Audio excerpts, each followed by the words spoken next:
You're listening to the Cantina Cast, your home for thought-provoking Star Wars talk. Join Albert and Jonesy in breaking down the latest news, trailers, movies, and of course, your favorite characters from a galaxy far, far away. Hello, everyone, and welcome to the Cantina Cast. My name is Albert Padilla, and this is episode 425, our Obi-Wan Kenobi series character breakdown of Darth Vader. So, pretentious of us, maybe, but we thought it'd be interesting to at least talk about Darth Vader during this series specifically. We had a character dissection that we did recently for Patreon, where we looked at Reva as a character and kind of talked about her journey beginning to end, talked about a lot about her maybe psychological state throughout the series prior to and even after. And this one may not be as scientific, but there is certainly a lot to discuss here. And with a character like Vader, I mean, this is kind of it's a big nut to crack. And so we're going to just take this one chunk of it and really kind of look at where this character started and where they ended at the very end of this, and really get to the bottom, the question that everybody's wanting to know the answer to. And was that Anakin Skywalker that surfaced there towards the very end when they're in their final battle?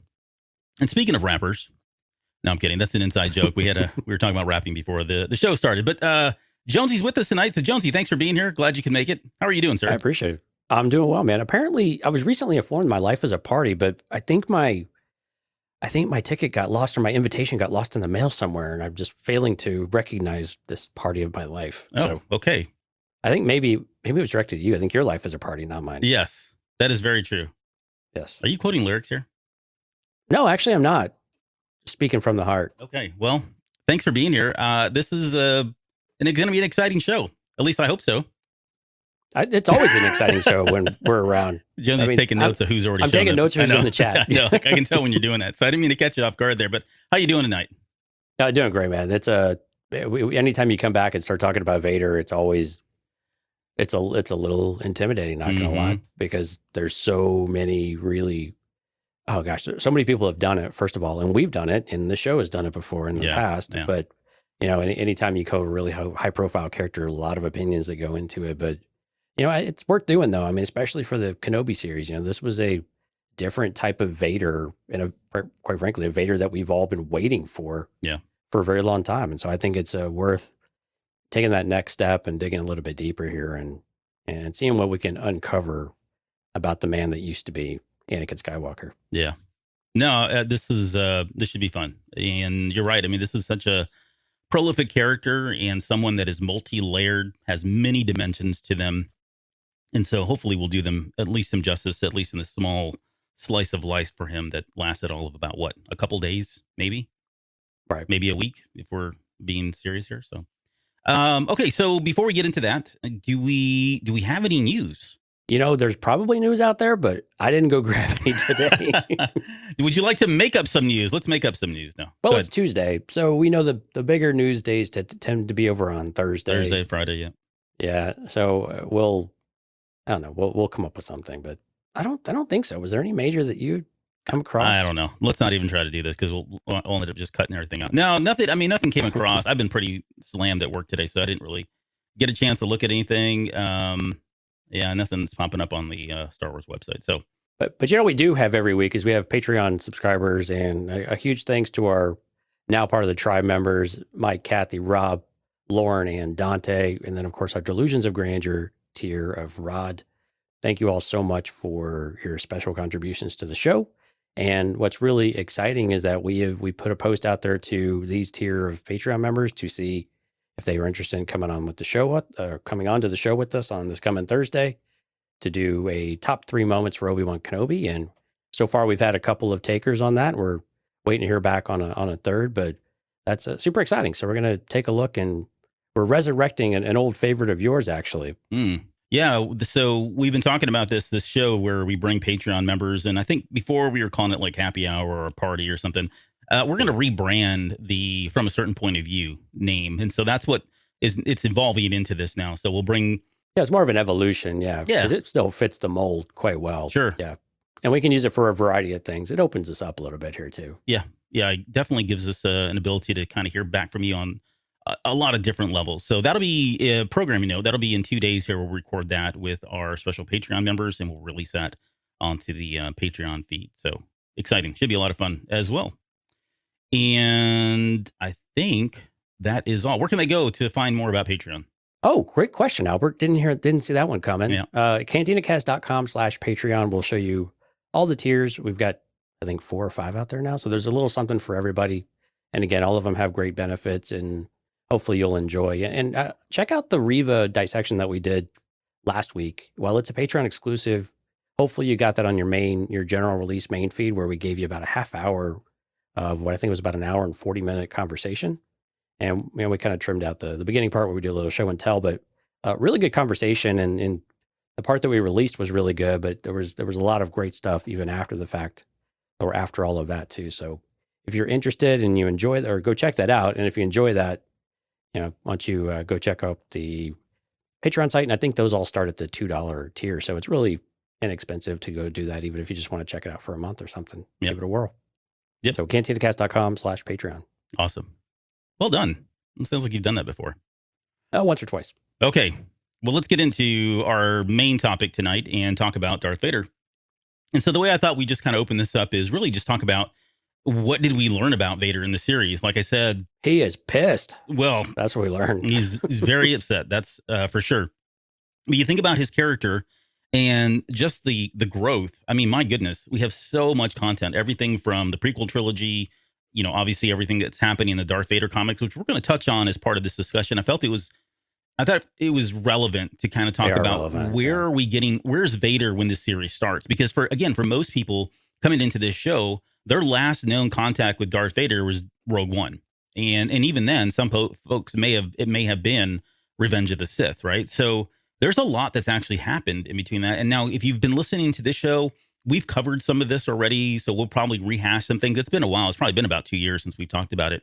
But we're going to kind of rehash a couple of things, get everybody caught up before we roll into where Vader is at this point. But what are your opening thoughts here in terms of, what did we learn about Vader? What were some of the big boulders, I guess, in the series for him? Well, I think one is we got confirmation of, his obsession with Obi-Wan. And I think even though Obi-Wan it never went away for him. And if anything, it's just festered even more. I think for a lot of viewers in this show, and again, kind of doing it through the lens of the Obi-Wan Kenobi series, again, kind of that first flavor of what that interaction might be with the Inquisitors and what that relationship looks like and how he views them, right? I mean, he really talks down to them and doesn't think much of them and just shuts them up anytime they get off task for what they want. Mm-hmm. And so I think for a lot of people is that first exposure to what the Inquisitors, how they fit into this empire, and really maybe more specifically with Darth Vader. And so I think, but also we know that Anakin might be in there a little bit, and we know that they're, just because he's Darth Vader now doesn't mean that he forgets everything that has come before it. And I think the flashback scene in particular was a really good one for kind of both perspectives. It was interesting that we got 2 different perspectives within one moment of how they, what they took away from it. But did it really teach us a lot of brand new things about Darth Vader? Maybe not. I think it definitely solidified some of the opinions and some of the things that we thought were going to be the case. And I think that was probably some of the marks that we needed to see. But I do like some of the insight that we got from how Anakin or Vader, whoever you want to say, how they view Obi-Wan and just how much hatred truly is there, and what did he want to do with Obi-Wan Kenobi, I think was really pretty fascinating, especially early on in the series. Yeah, for sure. And I would agree. I think it's 2 perspectives. If you've not been following the comic books or any of the material that's happened in between Revenge of the Sith and up until now, I think you are getting something new from Vader. At least things that we imagined or thought were possible with Vader, having seen it maybe in other characters like Rey Skywalker or any of the other movies, right, where they've displayed some Force abilities. And specifically, I'm talking about, the Force Unleashed moment. We haven't seen Vader kind of wield that power in a long time. The closest we got to that was maybe, lightsaber, not lightsaber aside, because that's a whole nother dimension, right? But the ability to control the Force in which he did, the closest we got was probably Empire Strikes Back. And that was just a lot of, flying stuff, debris at Luke Skywalker, which, don't get me wrong. Kind of toying with Luke and a lot of that, right? Yeah, really. But it wasn't to the caliber of this. I mean, and we'd already been teased with somebody like Rey, and, Ahsoka did it as well, being able to stop a ship like that and then coming back to it. So I think we got to see, there was a reaffirmation that Vader is a very, very powerful character, and we're arguably seeing him at his height. And we'll talk, and I truly feel this is probably the strongest he is, although maybe it's debatable here in a little bit, but I think this has got to be one of the high points in terms of his Force abilities. And I'll come back and explain why that is in a little bit when we get to some of the history and what's happened prior to these first 10 years. So the Force abilities, I think, stood out. I think the obsession part of it is, and I think it's a series of obsessions that we see. We see what we didn't see prior to this was this Padme obsession. I mean, we saw it with Revenge of the Sith, right?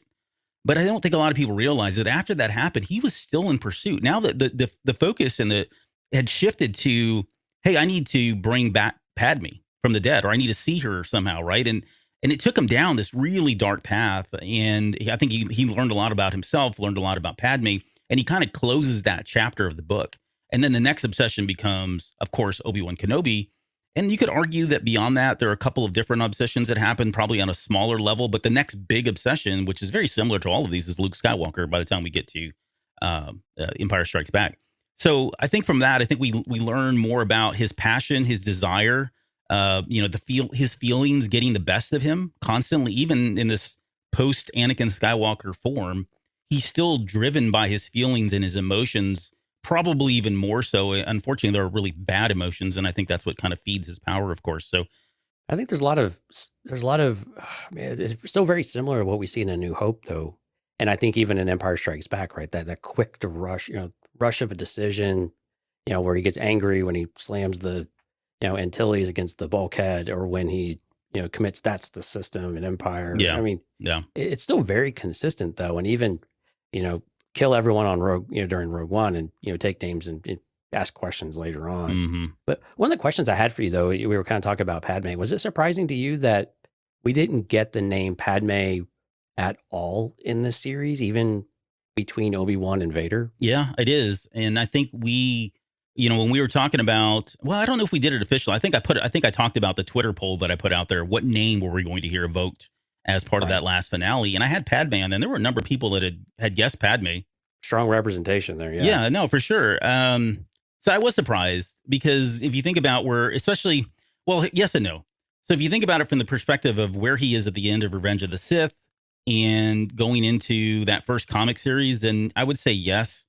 Kenobi was not a part of that, though. Right. And I think generally that's kind of the perspective that we may have to have on some of this stuff, because that's probably the more general representation of people, right? Right. Yeah, no, for sure. We'll dig into other things, of course, but I think for a lot of people that was probably a surprise not to, because you're right. Coming from Revenge of the Sith, and being that the emotions are so raw with Obi-Wan, mm-hmm. it just seemed natural that Padme would have come up in some way, mm-hmm. especially in that really emotional climactic end where Obi-Wan's apologizing, and you would have expected something to come out in that moment. Yeah, no, for sure.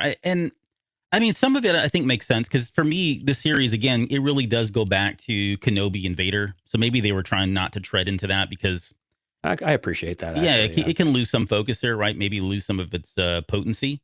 But she was such a part of even that relationship too, right? She was part of that little triangle there. I mean, all the way into literally the very end, unfortunately. She was still a part of all this. So to that point, I would agree. It is surprising that we didn't hear her name once even mentioned. We saw her at the beginning during the little, catch-up reel that they did. But beyond that, we didn't get anything. But for anybody that's been out of the loop, again, there is a story that we'll get into here a little bit, where he did close that chapter of the book. And I think for him at this point, he's put that behind him. We don't get any mention of that in the original trilogy at all. And there's very good reason for that. So, well, outside of the fact that movie was made, 15 years before the... Or do you think it was Obi-Wan was smart enough not to mention Padme's name, because he would have just gone completely bonkers? Yeah, that's a good point. I mean, it's kind of a two-edged sword, right? It could go either way. And knowing how unstable he is and how angry and how much, that really pains him, I would tend to agree that it's probably going to lean on the more aggressive side, evoking her name like that. Yeah. Or just would have felt like kicking him when he was down, literally at the very end of the series. Yeah. And I think if he was going to say Padme, it probably would have been in that last, like you said, in that last moment there, that last battle, as a way to kind of get through to Anakin Skywalker in some way to connect with Anakin Skywalker because he wasn't getting through to Darth Vader. But I think what he did was Qui-Gon Jinn is agreeing with you there. Yeah. He would have used it as a way to get through to Anakin by channeling Padme. Yeah. Yep. Cool. No, thank you. And by the way, some of the folks have already chimed in on what we learned about Vader. Riss says a more mobile Vader. So yeah, more running around and definitely more stealthy. Yeah. Horror figure like, yeah. Well, and then no, because I'll get into the comics, but there was in the comics, there was a moment, I forget where it was, where he was trying to sneak up on somebody. He shut his breathing apparatus off, right, to be quiet and to be stealthy, and yet this didn't happen in the show, and that's not feedback or critique or anything. Oh, it did. It happened off screen. That's what I'm saying. It probably did happen off screen, and then he just clicked it right back on there. Ken says he's good at snapping. He's a neck snapping beast, is what he said. True story. So yeah, we'll talk about that too a little bit later. It was kind of brutal there. So here's another question. Not to go off script, but I was just thinking about this too. How much do you think he's thought of Kenobi? Well, how about let's actually table that question. Let's get into some back history here about where he's been the last 10 years. And we don't want to belabor this too much because there is a lot of content. I didn't even include all of it. I try to stick to the highlights, honestly. Yeah, it's heavily truncated here. Yeah. Yeah. So I try to stick to the highlights in terms of what's been going on for him for the last 10 years. But I want to come back and answer the question at the end of this of how much has he thought about Kenobi during this time based on what we were talking about. So why don't you kick us off?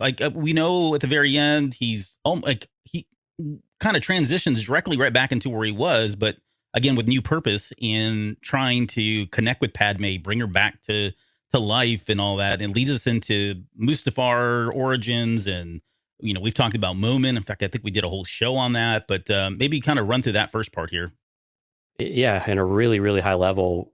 Part of the reason why Mustafar is so important is because it's a nexus point, right? And that's why Vader's fortress looks like a tuning fork. And so there's this ability that he thinks can channel and create basically a portal between life and death of sorts, right? And correct me if I'm kind of skewing too far by my generalizations of this hour, but yeah, so he thinks he can reconnect with her. And Moment, of course, has learned how to imbue himself into this helmet. And he has these very unique powers that Vader believes that he can channel and do some of this with.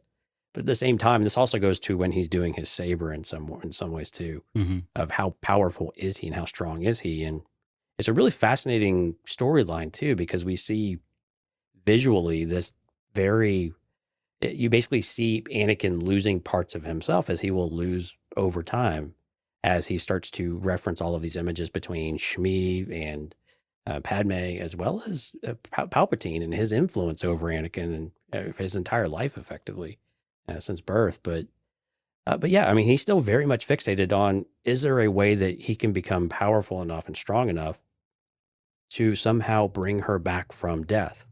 Because it seems to be, again, we know the Sith have these very unnatural things that they can do. And we see some of those in the comics. Actually, we see some of those in Shadow of the Sith as well. So there's a lot of these references that there appear to be some way of doing this. And Vader is committed a bit on the side. Although I think it'd be interesting if Palpatine, how much he really knew about it. It seems like he definitely knew it, but he was letting Vader work through his obsession to get to failure, to where then he could, I don't know, in a way, build him back up, but also capitalize on that. Yeah. Right. Yeah. And then tear him down at the same time. Right. Mm-hmm. But yeah, so he's very much still very reeling from, while Padme gets a lot of attention, we have to remember that you're right. He lost a child. He didn't know he lost children, but he lost a child. And while it's fixated on Padme, I think that's the part of his brain that's not really thinking about that part of it as much. He's just really fixated on Padme. I think it would probably completely break him. And we see that later on in the comics when he learns who the pilot was that destroyed the Death Star. I mean, his anger and everything just starts boiling over, where he starts cracking Death Star transparent steel windows and everything in front of him. Yeah, So yeah. it gets pretty intense there. Yeah, and the way I would summarize all of, well, this is probably, it may be too acute. There's so much, it's really impossible. Yeah, well, I was going to say it might be too acute to do this so soon, but when I was putting the show notes together, one of the things that coming back to me is, my God, this guy his life is a life of loss. It's perpetual loss, constant loss, one after another. And you can go back and maybe there's maybe there's something we can do here, or maybe I'll just put it in a YouTube video or something. But you can chronologically or list all the times that this guy lost something in his life.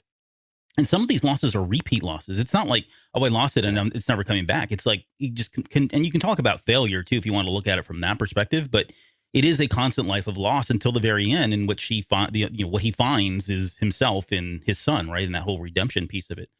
But yeah. So so while this is going on, it kind of starts there, and we'll get into Momin because it is important, but we have to remember also Vader is learning to get adjusted to this new armor that he's got on.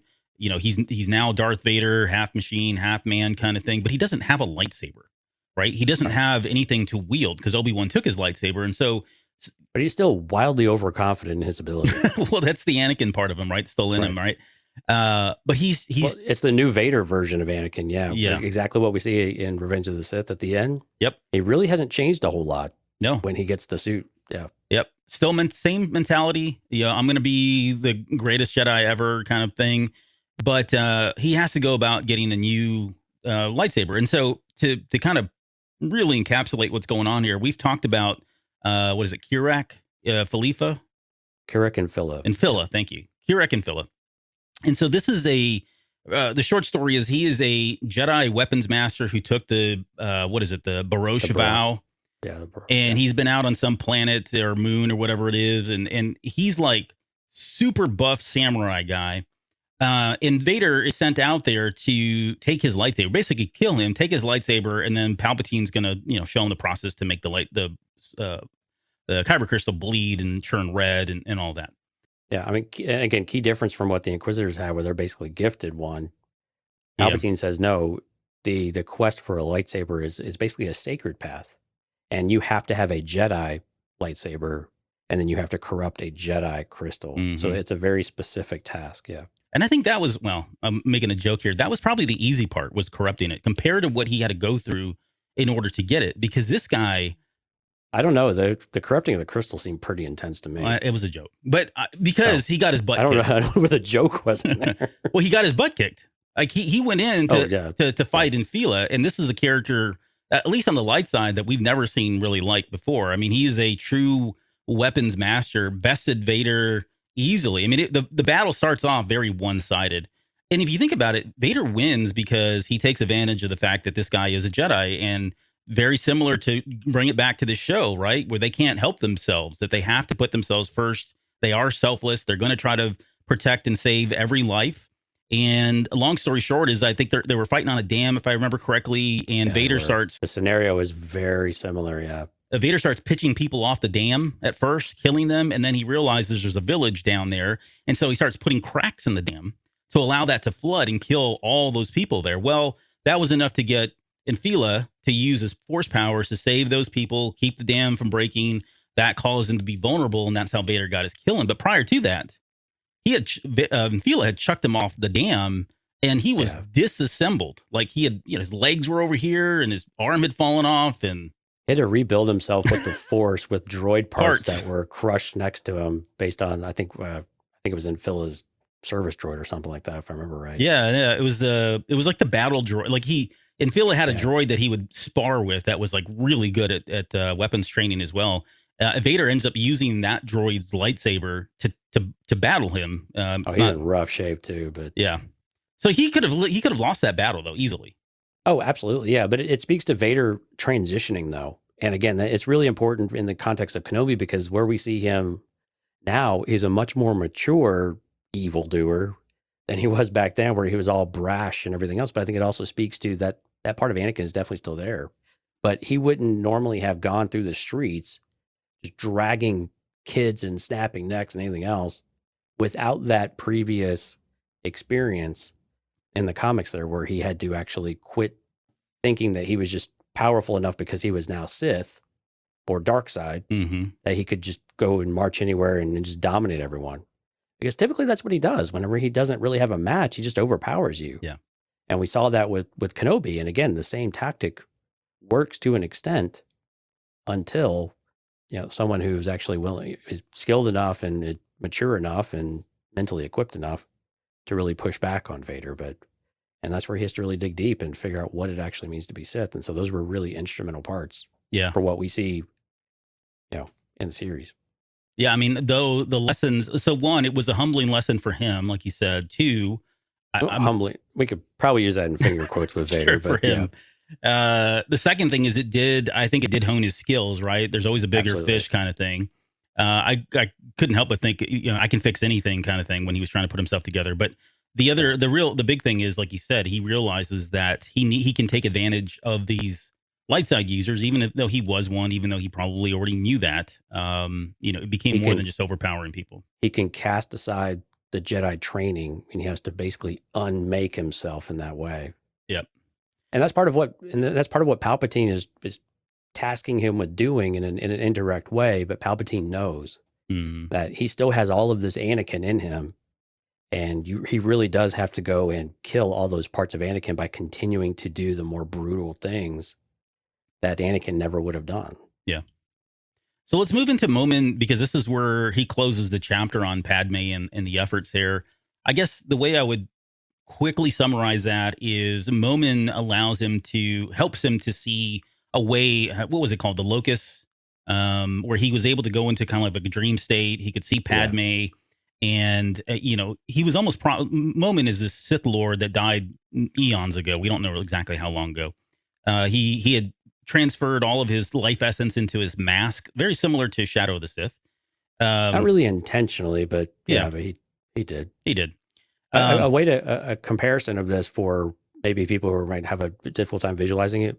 If you think about Doctor Strange, when the Sorcerer Supreme, pushes Strange out of his body, think of it that way. That's kind of what happened to Vader when he enters this area where his body is there, but his spirit is the one walking through all of these zones or this dreamlike state. Yeah, it's literally an out of body experience for Vader in that sense. Only it's traversing the Force, and he realizes, and there's a lot that happens. Right, we'll go back and we've actually covered this. I should have wrote down the number, but he does see a lot of different things. He finally sees Padme.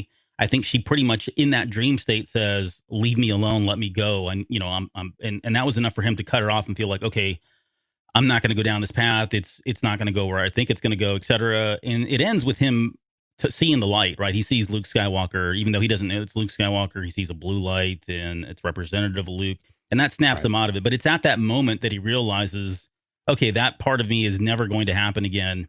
He ends up using all of his anger and everything to kind of bleed that crystal. And that's where he moves on. So like I said earlier, when you asked the question of, was it surprising that he didn't say Padme's name was never mentioned in this series?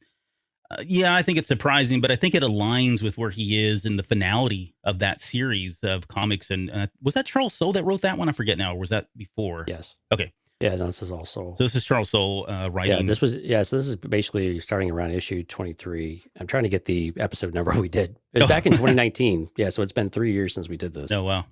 Okay. Oh, episode 261. There you go, 261. And go tell us how much we got wrong. Search that on the website. You can go find it, cantinacast.com. Yep. I'm sure we got everything wrong on the recap there. Okay. Probably. So from here, right, he's no longer obsessed with Padme or any of that stuff, but this is where Vader says, okay, you've got a new kind of job here. I'm going to put you in charge of the Inquisitors. And I think another really key thing, I don't know that it really surfaces in this scenario or this series, but prior to this, no one knew who Vader was. Or you think about it, Vader was, Anakin Skywalker was dead for all intents and purposes.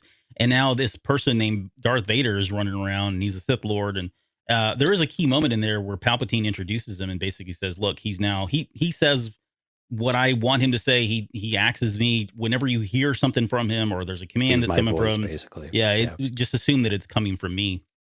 And this ruffled the feathers of a lot of people in the Imperial Army. And this doesn't play out very well for him. Although Vader makes the best of it, through lethal force. But he's constantly has all these people against him. But being put in charge of the Inquisitors is a task that I don't know. Like, I get the importance of it, but man, talk about the job that he just hated. Like, he already hated his life, but man, talk about getting stuck doing a crap job by your boss. This was definitely one of them for him. Right. He viewed it a lot more as like babysitting. Yeah. Because these were a waste of his time and effort, and really where he should have been pursuing the Jedi or whatever it might have been. Palpatine was like, no, I want you to be doing what I want you to do.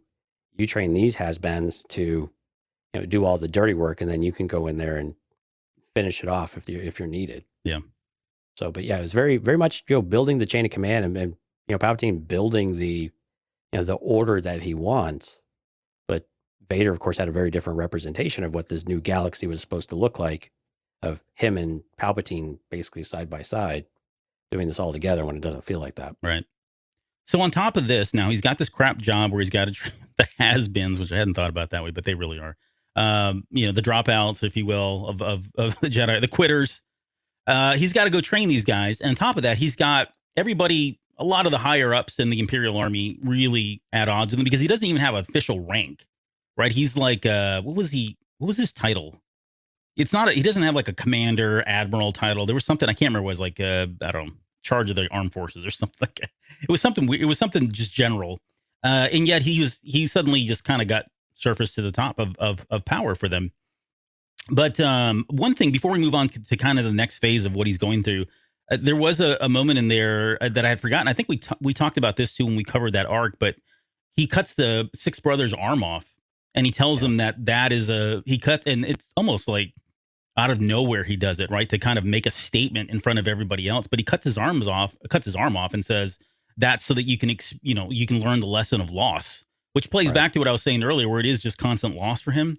But I found it very similar to what Reva does, right? It's almost echoes that, where she cuts the hand off on that one lady and says, I'm doing this so that you'll always remember us, kind of thing. And there are other things too, as I was going through the show notes, that I'm like, oh, Reva did the same thing that Vader did. And we talked about that as far as the parallels that existed in the character dissection, but there are probably more and more of them that I'm sure if you dug into, they've Easter egged them in there. But yeah, what's interesting for both characters is they both view that as mercy in their own ways, right? Yeah. I mean, Vader, the fight was kind of over when he did it to the brother, but still, it's like, well, it was better than what he deserved.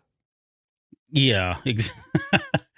Well, and I don't know if you want to dig up that one, but we did cover that story too. So somewhere in that was towards the end of 2018. Oh, was it? Okay, good. There were a bunch of comic episodes in November, December, January, or November, December 2018, and then beginning of 2019. So see, we had the foresight to do those shows, knowing that this day would come to talk about Darth Vader and tie it all together. So if only we remembered them. Right, exactly. Okay. So from there, he goes through a series of assassination attempts. Like, he's got all kinds of people trying to kill him left and right. And that arc is very interesting because you are interested, like, who the heck is even out there trying to kill him? Like, why would they be trying to kill him? And the really cool, sad, awesome, depressing thing is that he finds out that of all the people, it's Palpatine. Like, Palpatine has actually gone out and has hired different people, bounty hunters, and whoever else. I forget now who all was involved in this, but they were out there. Like, created like cyborg Jedi basically at one point too. Mm-hmm. And he never tells Anakin. And when Vader finally confronts him, he's like, what are you trying to teach me a lesson here? And he's like, gets on him and it's like, no, I don't teach anything. I'm paraphrasing, but he says, I don't teach anything. I train. And this, he chalks it up to, this is part of his training, to always be, conscious that people are out there trying to kill you. Someone's always going to try to kill you or always backstab you at any given moment, myself included, including the Inquisitors, including somebody like Reva. And I felt that was important because this does play into that age-old question now of, why did Vader allow her to do what she did? And again, there's rhyme and reason to all of this, but you have the takeaway is that he was a marked man from Palpatine himself. And I don't think Palpatine ever really felt like he was ever in danger, but there were moments in there where he was up against armies, literally at one point. Right. I mean, with Palpatine's perspective, again, we've talked about this before, if he dies, he dies. Then he wasn't the one that I thought he was supposed to be. But if he's what I think he is, or what he's supposed to be, or what he was going to be at the very least, then what are you worried about? Why are you whining? Why are you complaining? And he taunts him in this kind of way too. Palpatine will say to Vader, where was the match ever in question? And Vader's like, well, of course not. Mm-hmm. And he's like, then basically no harm, no foul, kind of thing, right? Then what are we doing? Let's talk about, business. Let's talk about let's run the empire now. But again, the whole idea though is training the Jedi out of Vader and getting him to quit drawing. He doesn't need a line. And while Vader definitely often doesn't really show that he has a line, there continues to be moments where he still has this hesitation to go further. And Palpatine is trying to break him of all of that and to really indoctrinate him and shape his way of thinking into that of the Sith, and this chasing of one another, and to really make him hate him. But again, increase his power through hatred and the fear of always looking over your shoulder. I mean, we've talked about this, the sick ways that Palpatine does things, or the Sith do things anyway. But again, it's just more examples of him hardening Vader and getting rid of this weakness that was his Jedi training. Yeah. Yeah. I mean, he's trying to stomp out the light as much as he can. Because, part of me thinks... get him to forget about it. It's not necessarily stomping it out, it's just forgetting about it. Like, there is nothing else except... Like, why would you go back to that when you feel you have this freedom to do whatever you want? Mm-hmm. Right? Break your chains, man. Yeah. I think for Palpatine, it's really about... I think he's always been worried that because Anakin is so emotional, that risk has always been there, that he is going to reconnect with the light. That's my own headcanon. Yeah. And I think that's why he goes through such great lengths to put him in constant pain, constant suffering. Yes, it makes him more powerful, but it pushes him further and further away from the light. Going back to, I meant to say this earlier, but and it kind of plays into this, but the analogy that I used in my own head, at least when the comics, when he was going through that, I guess in all of this, when he was going through this dark side, well, the analogy that I've used for Anakin Skywalker, Darth Vader, all the way up until Empire Strikes Back is a cave, right? He goes into this dark cave, and the more and more that things go horribly wrong, the more loss he has. He continues to get further and further away from the entrance. He gets further and further away from the light itself. And for me, at the very end of all of this, in Return of the Jedi, we've debated many times, the previous host has debated many times about whether or not Luke Skywalker connected with the dark side. And in my heart, I truly believe that he did. He seems like one that could jump into that and jump right back out pretty easily. But it's almost going back to that analogy, and I promise this will make sense. Going back to the analogy, Vader didn't come back to the light 100% until Luke took that step into the cave, took himself into the darkness, said, "I'm here, come with me, come this way. I'm your son," whatever. And that's what brought him out completely. But all of this is really constant darkness, right? Constant pain, constant suffering coming from Palpatine, ensuring that he gets further and further into that cave so that he can no longer see that light, right? And he doesn't have to worry about him ever betraying him. I mean, I guess he really wants him to at the end of the day, but sure, he doesn't think he's capable anyway. He's not capable. But the thought of family and Palpatine knowing just how important family means to him, especially knowing that his son had survived and his daughter. Well, not that he knew all that, but knowing that if the son of Skywalker was to, be alive, they could, whatever the quote is. I mean, he's indirectly, very subtly saying, holy crap, we got to kill this kid, because if you find this out and you connect with them, it's not going to go my way. Okay. Right. So Palpatine likes the idea of Vader being a caged animal, as long as that caged animal has direction. And I think that's another thing to remember, is that Vader can have all of his pent up rage, but the Emperor still wants to point that at something and someone or some people to make sure that it's focused in the right place. And that's where he has to continue to remind Vader and put him in his place that says, here's your scope. And we see that at the very end of the Kenobi series, right? When, he starts to egg him on about whether or not, his obsession with his old master has started to make him weak. Right. And it's just a way of, again, putting the animal back in its cage a little bit and refocusing that I'm going to point you in the direction. You don't just get to decide whatever you want, and you don't think for me. I am the Emperor. Yeah. Right. You don't know what I want. You're not listening. This is what we're going to do. Mm-hmm. And so again, it's more of that. He likes the feral state that Vader can be in, but only when it's at his doing and at his will and in his service. Just quickly on the chat, Ken says you can never extinguish the light. Well, on principle, I would agree. But I think there's a lot of examples of that. well, I was going to say there are people. Well, you have to be willing to let it in. Maybe that's where he's kind of going. Yeah. So to an extent, it's always there. It never goes away, right? Yeah.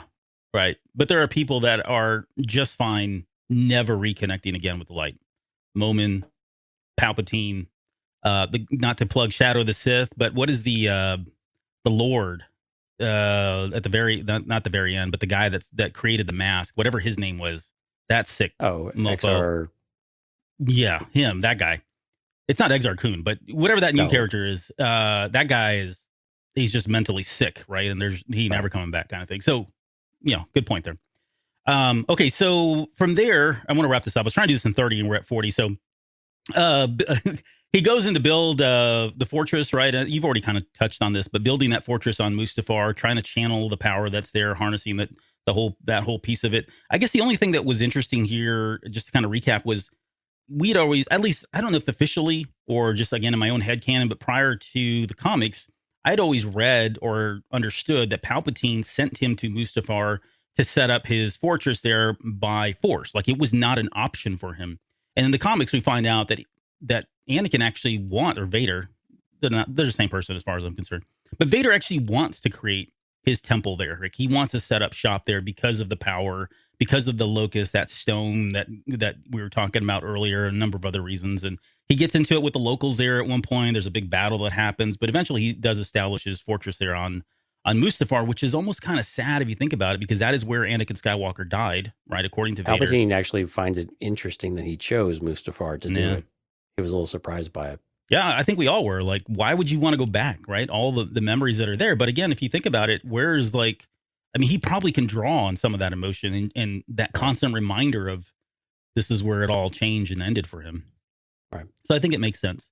And then I guess the other big thing that probably plays into this is just really the whole Jedi Fallen Order and Cal Kestis. And he does confront Cal Kestis at the very end of the game. I don't want to spoil it for anybody.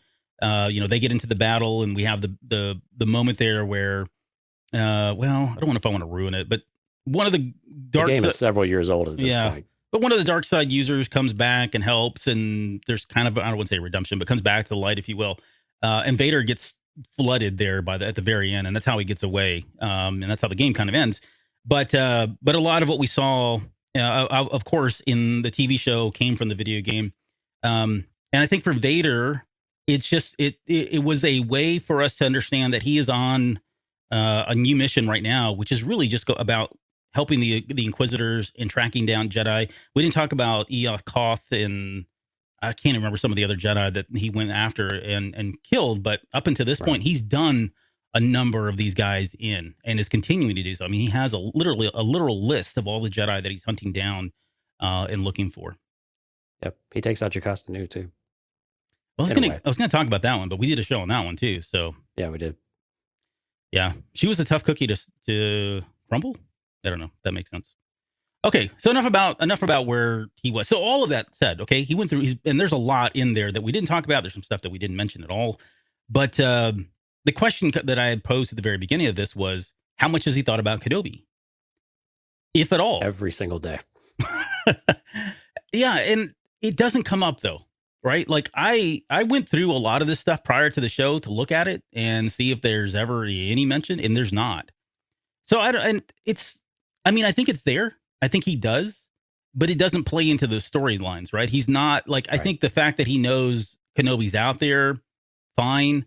It's not on the forefront of his list. It's not until the series, until that last part of episode 1 or part 1 of the Kenobi series, where what is it? Kenobi says Anakin or whatever, and then we get the eyes open up and all that. When he reconnects with Kenobi, it starts something new for him, right? There's a new spark of light in him, right? And I don't mean that in the positive way, but he's reinvigorated with this idea of going after somebody who he's been so tied up with everything else going on. I don't know that he's had any time to really do much at all, but this now suddenly becomes his mission.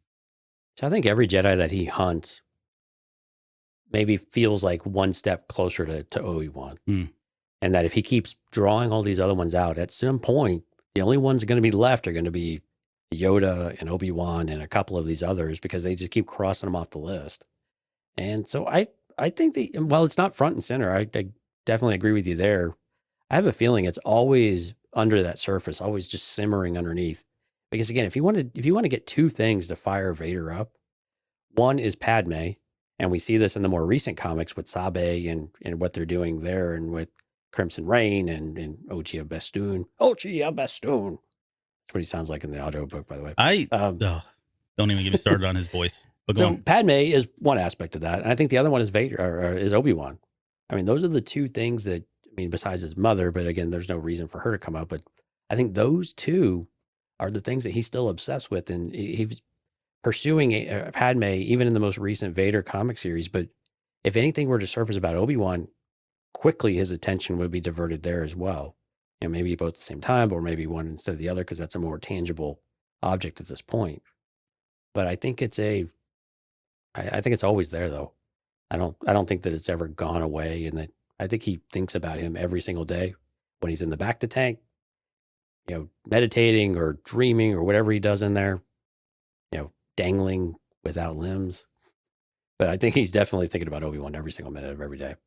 Yeah, I don't disagree. The only comment I had was really that it didn't surface in there, so Yeah, it's hard. didn't. Yeah, I mean, but it's there. Like I don't disagree with that. Risk brings up a really interesting question about Ahsoka. He says it's crazy Ahsoka doesn't wind him up too, and the question that came to mind when I read that was, how much does he think about Ahsoka, and does he? And am I? If we didn't get the series finale episode that we got, and we didn't have that last moment, there's almost a part of me that feels like in that when he's sitting there at that gravestone, alleged gravestone of Ahsoka, I don't know that he bought it. Maybe he did, maybe he didn't. But there was almost like some reverence there for him when he's just kind of standing there and it's quiet. And then he finally looks up and he sees the convoy overhead flying around, all that. I don't know that he thinks about Ahsoka in that same way. I I've always wondered if he viewed her at some point would have been more of an asset for him. Because Ahsoka had a lot of ability, right? I mean, and again, he doesn't really try to turn her in Rebels, though, either. Oh, you mean like as an asset, as in trying to bring her over to the dark side? Yeah. Yeah, I mean, potentially. I mean, if there was anybody that was going to know, I mean, yeah, if you think about it, she's kind of ripe for the picking, right? She walked away from the Jedi Order. She had problems with it. He could have used that to his advantage, manipulated that in some way. He knows her very personally, so he probably would know what would trigger her and get her to come over.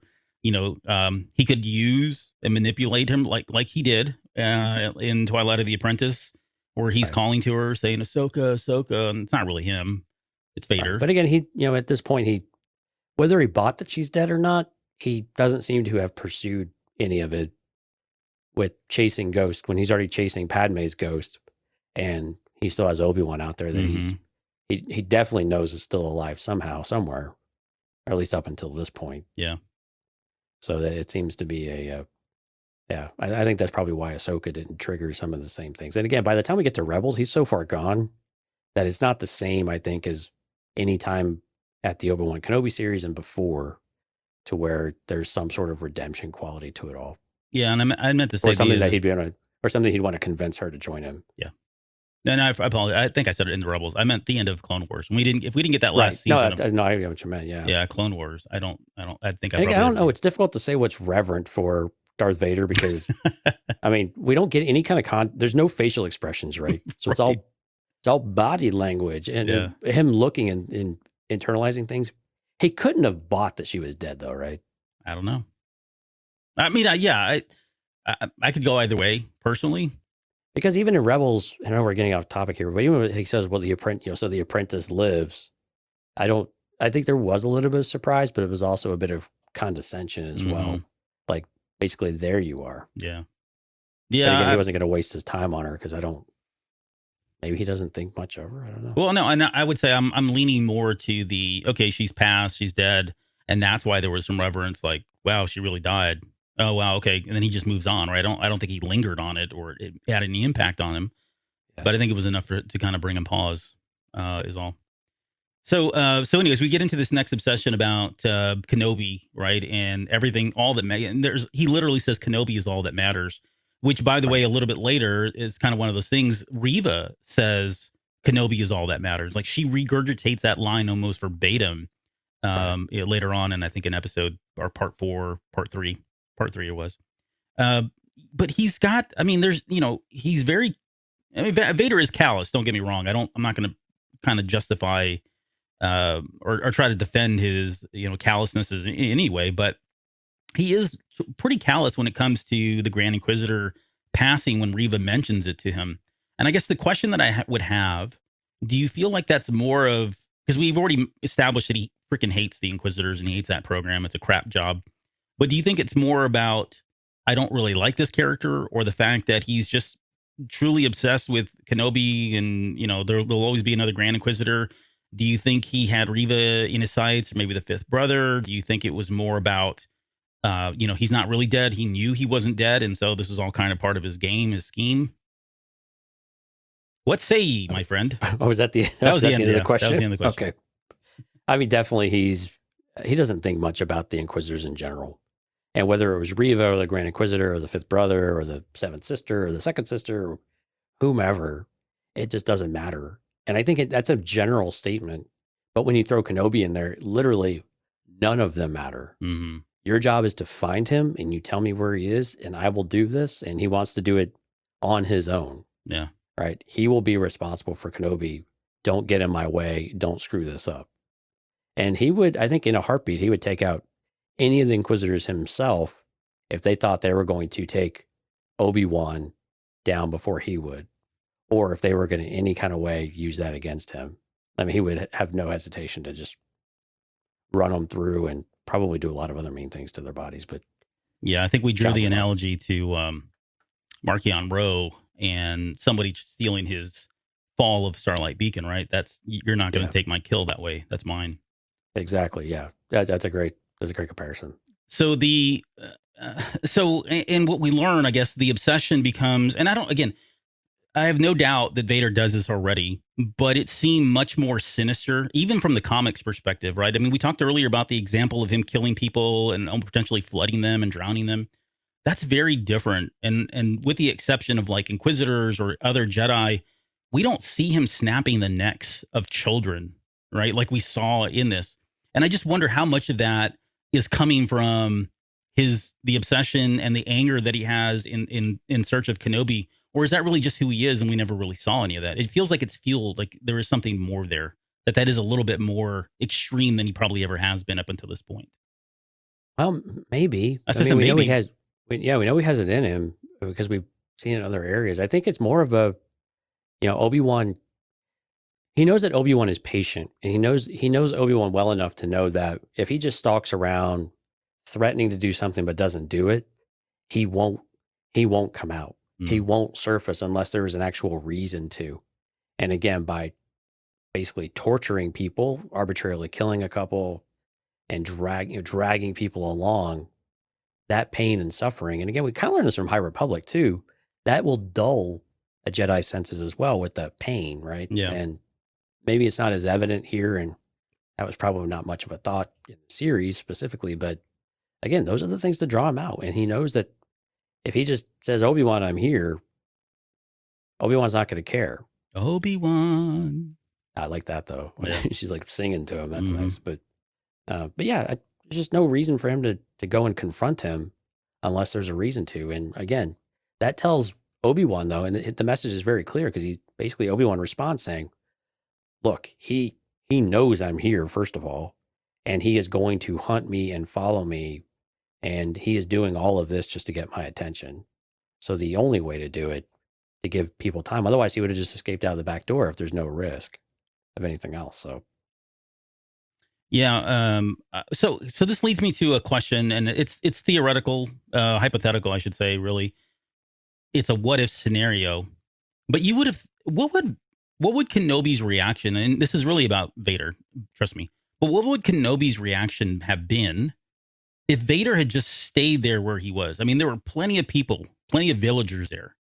And if he just stayed there and continued to snap the necks of children, bring out people, kill them, very similar to what the Inquisitors had done at the beginning in part 1, where they kind of rounded up everybody and were trying to get Reva was sitting there trying to get somebody to answer about if anybody had seen a Jedi, right? Those intimidation tactics. Right. And if he had just sat there and continued to torture somebody at will or multiple people at will, do you think Kenobi would have continued to run? And why didn't he employ that tactic? Do you think he knew Kenobi wouldn't come back, I guess, at that point? No, I think Obi-Wan just banked on Anakin's obsession with him to follow. He doesn't want to lose him. And again, he gets very singular minded. And again, it goes back to even the flashback, right? Of he knows that Anakin has always been more aggressive and more assertive with what he wants to do. His need for victory overcomes his reasoning sometimes.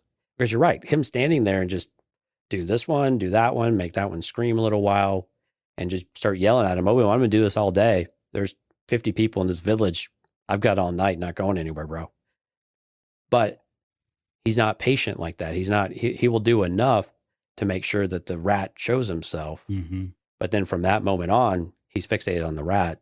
Everything else is just kind of collateral damage at that point, rather than actual needing attention from him to do something about it to get Obi-Wan's attention, because he's already got it. Yeah. And he just wants to know where he's at, and then he can stalk him. Yep. No, good point. Way to bring it back to the lesson that was taught in the flashback scene. Okay, so we know at this point that he's this hone killing machine, right? We talked about the fight with Infila a little bit earlier.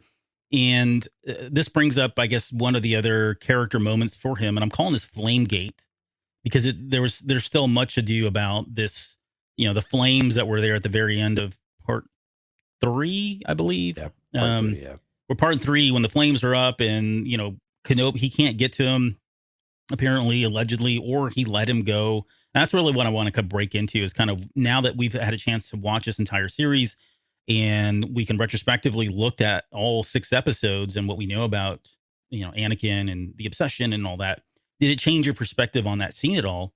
I think the one thing that I keep coming back to is that line that he says, "Your pain has just begun." And when he says that, I do believe that he allowed him to leave, right? Like, right or wrong, it feels like he made him suffer, right? He pulled him, dragged him through the flames. He pushed him back.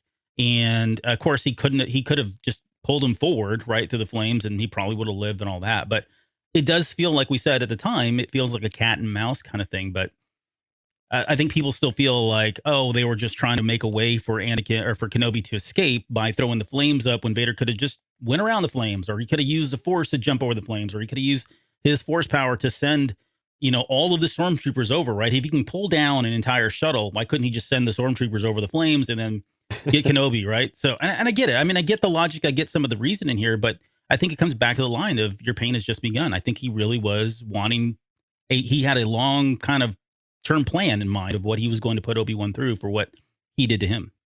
Right. And I think we said this in that episode on the recap for it, was that in Vader's opinion, Kenobi's broken. I mean, he's afraid, he's weak, he's not a threat at all. He doesn't pity him.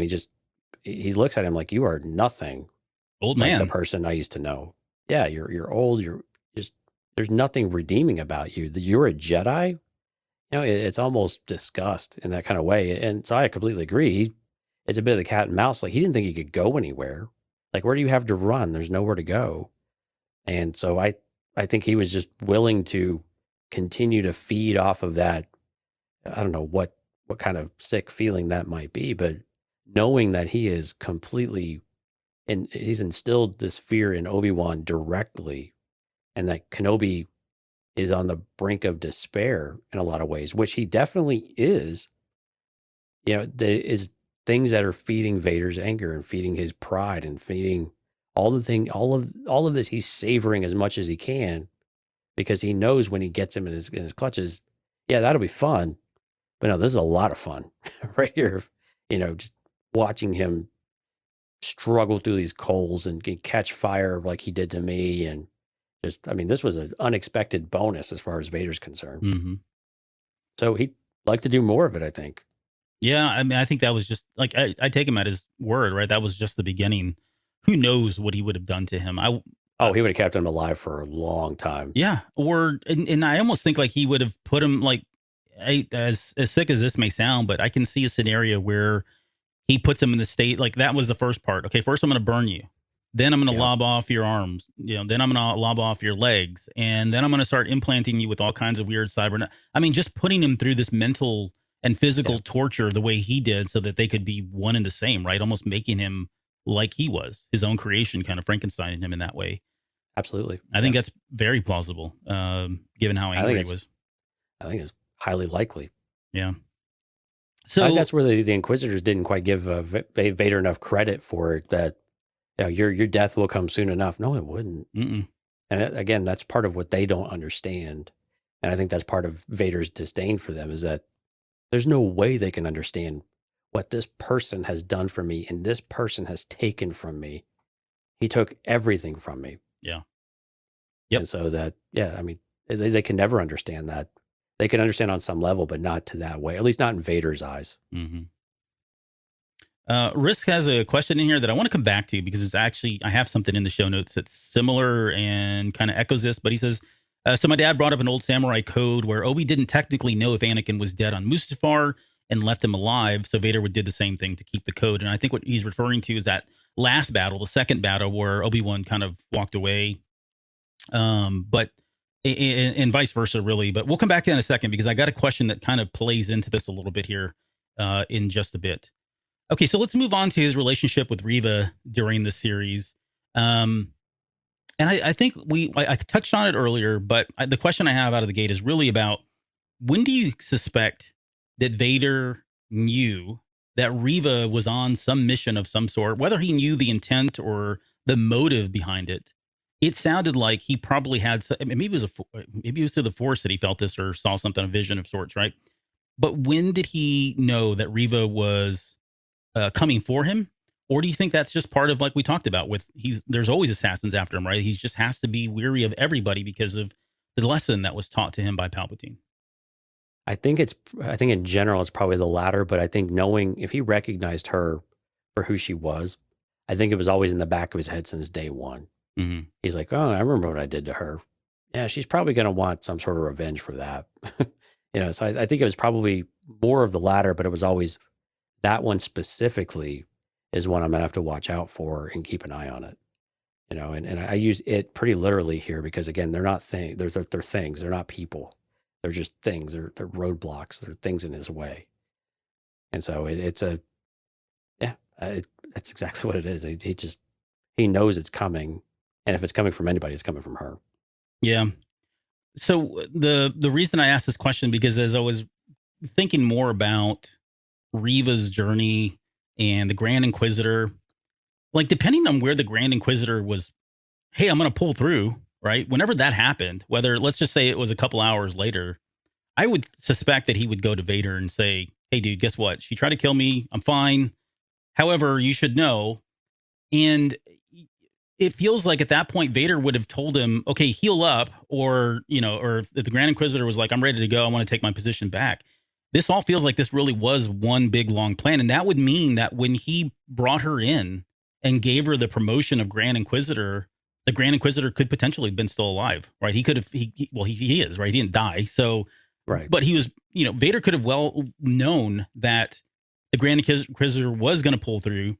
And yet sure that's the part, that's what I want to bring up, because I think that's very interesting that Vader then decides to promote her, knowing one, that she's trying to kill him, maybe as a test to see, okay, now that you've got the power and you've got the position, and when are you going to actually do this? And it seems very, passive in terms of, oh, well, the Grand Inquisitor died, so, you did really well. And he plays her up and says, what did he say? I can't remember the wording, but it was positive. Like you've impressed me, or whatever the hell it was. Right. So he does all that. Then he promotes her. But I think that he knew the Grand Inquisitor was just fine, and told the Grand Inquisitor just to hang tight. I'll call you when it's time.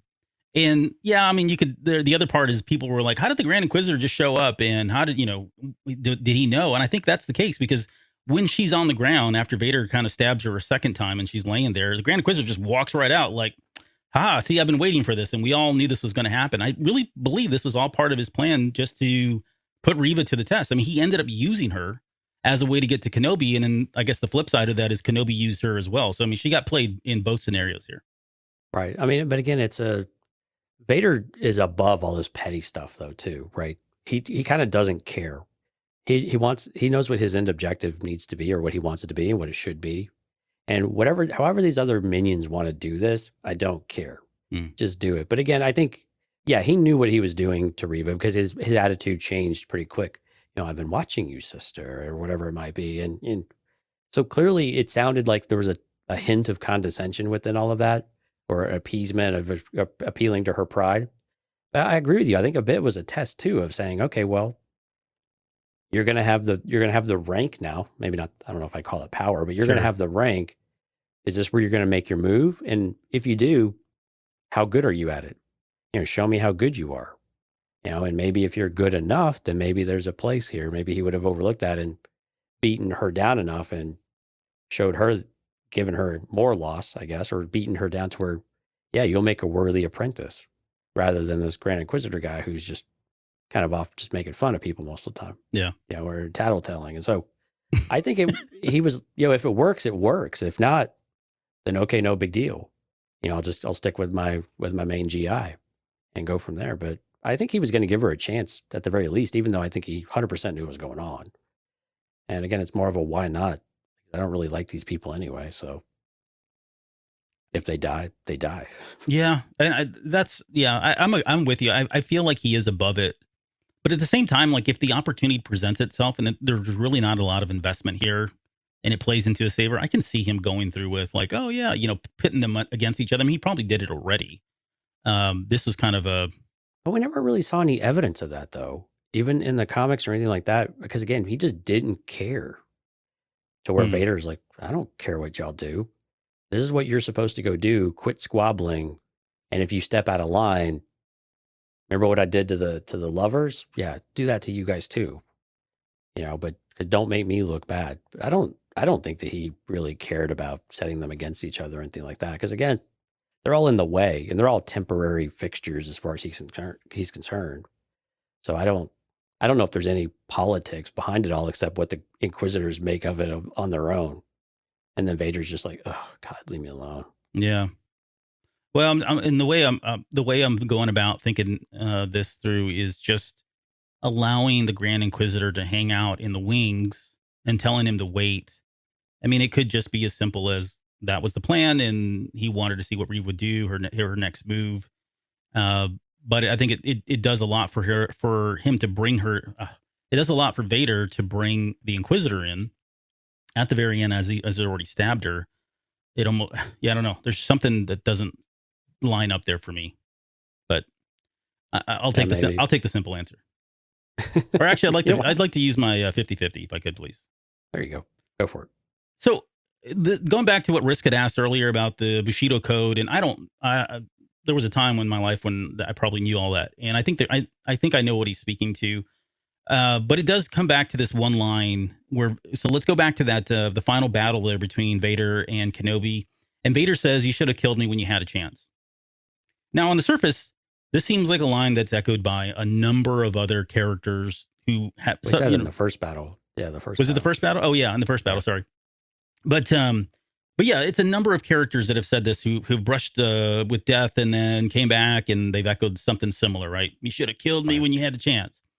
And I didn't think too much of it, but then it really got me thinking about Vader himself in the question of being like, why do you think Vader thought Obi-Wan didn't kill him? Or do you think he ever thought?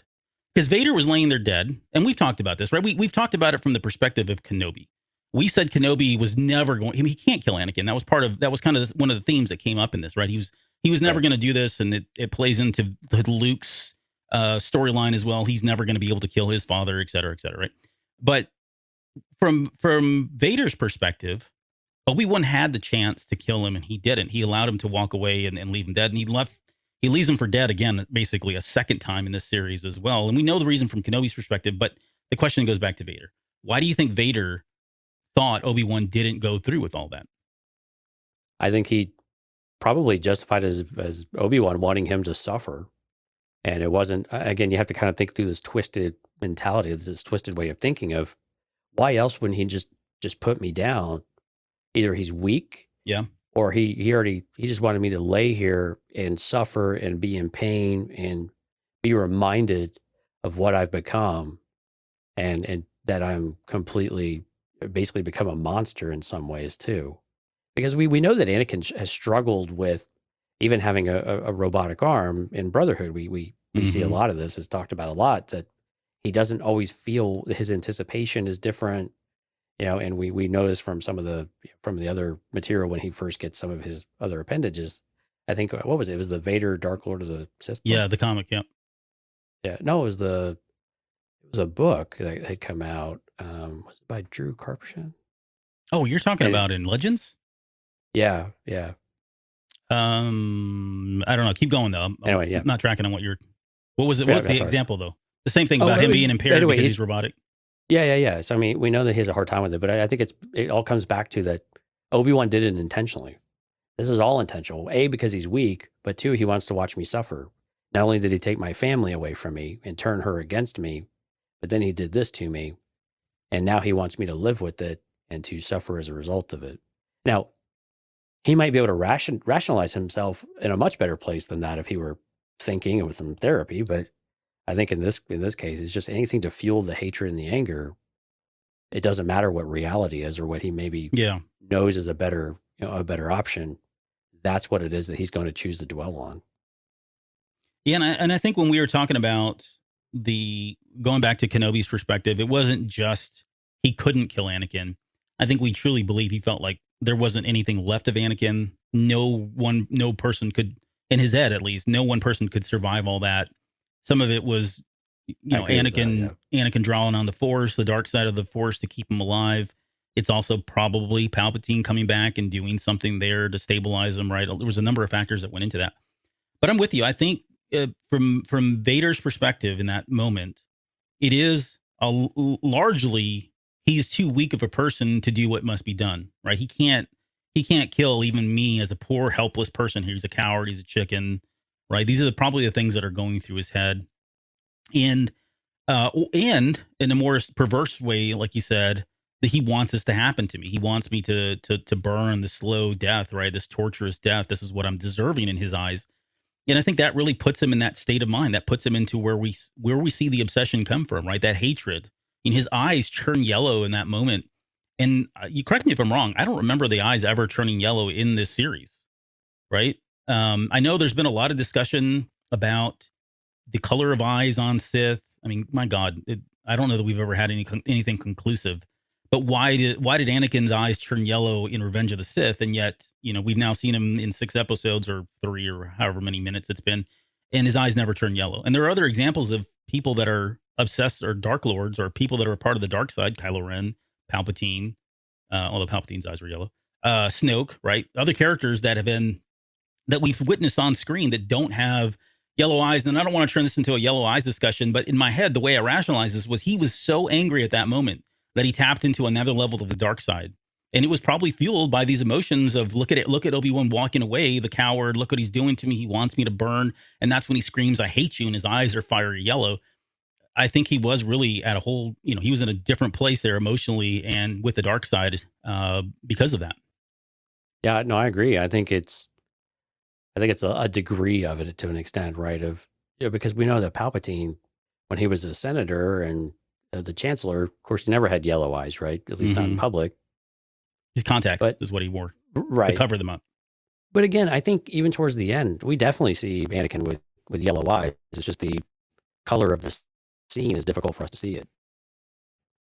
I think that the title card image we have here, you can see the ring around his eyes. I know our faces are covering it right now, but you can definitely see it.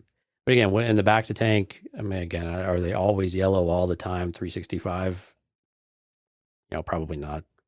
And again, it's not, I don't know that big of a deal of why that is, but I don't know. We don't see his face most of the time, so. Yeah, that's true. Why would there even be a debate about it in some ways?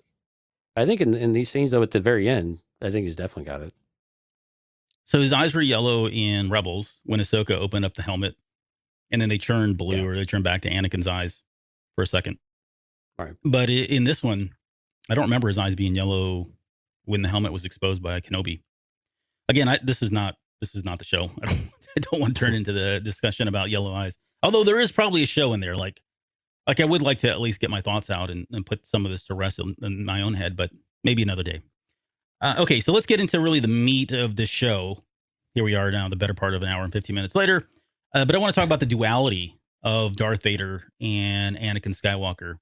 So just kind of out of the gate, do you feel like anything changed for you? And like before the series, how about this? Before the series, what was your perspective on who Darth Vader was? Was he Anakin Skywalker and Darth Vader? Was he only Darth Vader? Is this a dual personality type thing for you in your head? Is it a all the same person? Is it the power of the dark side? What does that do to somebody like this? Because we know the light's there. We've talked about that enough. And then I guess, so coming into the series, what was your opinion of that? And now that we're leaving the series, and then again, coupling Rebels in that final episode of Twilight of the Apprentice, does that change your perspective on who this person is? Is he Anakin Skywalker? Is he Darth Vader? Or is he both? I think coming into the series, I expected this to be purely Darth Vader. But again, I think what we found out is that I think to an extent that was true.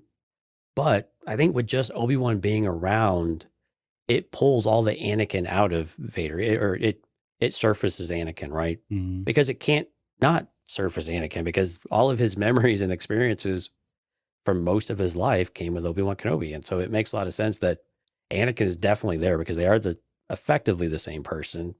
But Anakin is definitely willing them, or Vader is willing them to be different people, to where he is. If you think about this, like when you hear about people that say they have, we say someone has a split personality. This is Vader trying to create a split personality and differentiate himself from Anakin. And a lot of that's from Sidious or from Palpatine, right? I mean, he's saying you have to cast that aside. We see this from Ben Solo, right? He's literally trying to kill his former self, and Anakin, or Vader, I believe Vader, not Anakin, says as much right here, like, I killed him. And I think that's very much, he's trying to completely excise that part of his life, but that's futile because you can't do it. And so I think it just surfaces a little bit over time. And so we get to Twilight of the Apprentice. I think, again, there's not many reasons for Anakin to resurface, but what it does, he's gone through this enough now, and he's more mature in that kind of way, using finger quotes, that he can squash that down and use that for more manipulative tactics. Whereas with Kenobi here, even though that Anakin side comes out, the Vader anger and everything else can squash Anakin, pretty quickly. But again, he has to kind of work at it a little bit. Yeah, I still don't know that I have a conclusive answer. Like, I'm trying to think of other examples of characters that are, went from the light to the dark, or vice versa, really. And in most of those cases, I think it is a situation in that the character is still the character, but the dark side does consume them. It does bring out another personality in them. More overtly. The whole idea of giving them another name, right? Yeah, right. So, and I don't think it works in my head. It doesn't, like, not to bring science again into this, or psychology. I don't really see it. Like, it does feel like it's different than like a multiple personality disorder, right? Or split personality. Right. There's something. This is a chosen separate part that you're wanting to basically encourage and stoke the fires, if you will, to create it or to build it up at the expense of the other one. So it's definitely more intentional. Right. Yeah, exactly. It feels more intentional. Now, again, there's aspects of the dark side that I feel, they talk about the dark side consuming you, right? And from that regard, I can see where, yes, it can take over and it wants to be its own thing, but I still feel like that character is still that person. So in a way, the way I would say this is, it's not necessarily multiple personality disorder or split personality. There's something mystical or magical or Star Warsy about the dark side coming into a creature and churning that person into another person without really being the science behind it. Now here's the example that I would use. You think about the Clone Wars and season 4 or 5, where Yoda is going through the trials, right? And he's learning more about the Force, and eventually learns about how to commune with the as a Force ghost. But in that, he confronts himself. It's that whole when he was fighting Bane, right? he sees a version of himself. Yeah. And it's very similar, I think, with Rey. It's the darkness within, right? Yeah, the darkness within, right? And you can visually see what a dark side Yoda looks like. And I think the dark side has the ability to create that person or bring that persona, right? That person exists in all of us. And I think that was the lesson in that particular episode, as a matter of fact, that the dark side is in everybody, right? Whether you get in tune with it, whether you touch it are two different stories. But if you're consumed by the dark side, it's easier for that personality, for that person to turn into that. And I think that's really kind of the case here, that this dark side has consumed him so much that, yes, it's still Anakin Skywalker, but it's really this persona of Darth Vader now, and all that pain and suffering that is fueling that character's abilities. It's fueling his personality. It's desensitizing him to all kinds of things, right? Causing him to, take part in these horrible acts. So not the same as, I don't know if that makes any sense at all, but I feel like there is something about the Force there. The Yoda comparison is excellent, because I think the difference is that Yoda says, no, this is all a part of me, and I accept this. This is everything that's within me is definitely manifested here itself. But the thing with Vader and Ben Solo or Kylo Ren is that they are trying so hard to say, no, this is who I've always been. Yeah. And I need to kill my other self or my previous self to allow my real self to come out. When that's not the case, and it's almost fabricated in that kind of way, to where they're convincing themselves, or they've had these other influences. And again, the influence of Palpatine in general seems to be is a common theme between the two characters, right? But I think it's a moment where they don't want to accept that. Well, the Jedi training, at least that Anakin had, was like, no, that part is bad. That part shouldn't be part of you, rather than saying, no, it is a part of you and that's okay, but you need to manage it. Yeah. And you need to accept it. You need to work with it and work on it.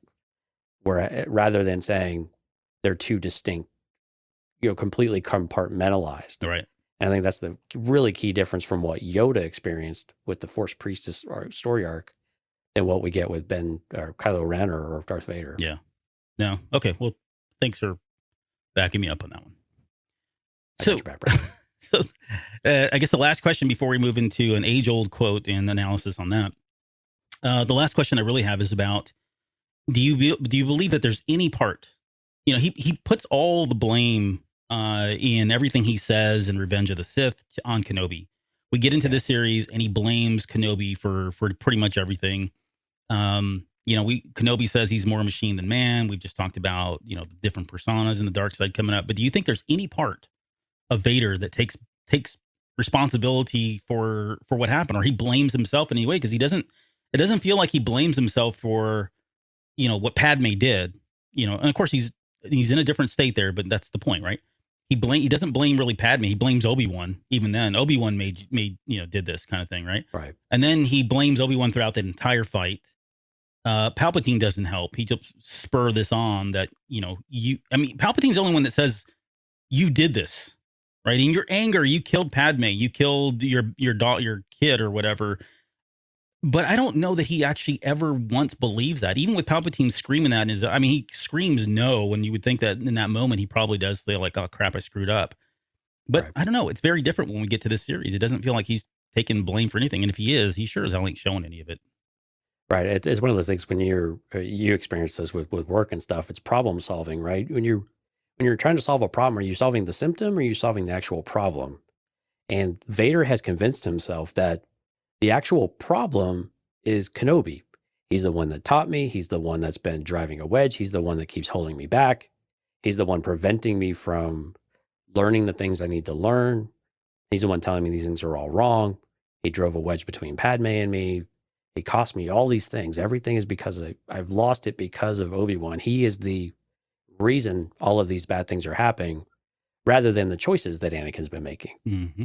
And so it's where he is assigned that root cause incorrectly.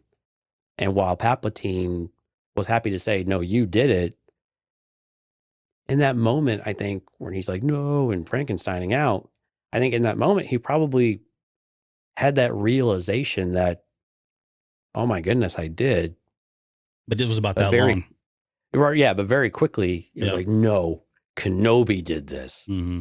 And it's Darth Maul all over again, right? It's the same, very similar arc in that regard of Maul continues to hold Kenobi responsible for his fall from grace with Sidious, right? Taking what was his, the suffering he had to experience in the gutters, right? And all of these things. And then he just surfaces back again. He's still alive on this this desert planet. I mean, you can just imagine the disdain of the suffering I've had to go through while this guy's out, camping out under the twin suns. Yeah. My home planet of that too. Right. Exactly. Mm-hmm. There's it's like sand in the wound. With my family. Right. And again, it just, more sand in the wound. I like that. Yeah. Okay. All right. So let's get to this question that has haunted us for years. So the question of, did Darth Vader kill Anakin Skywalker?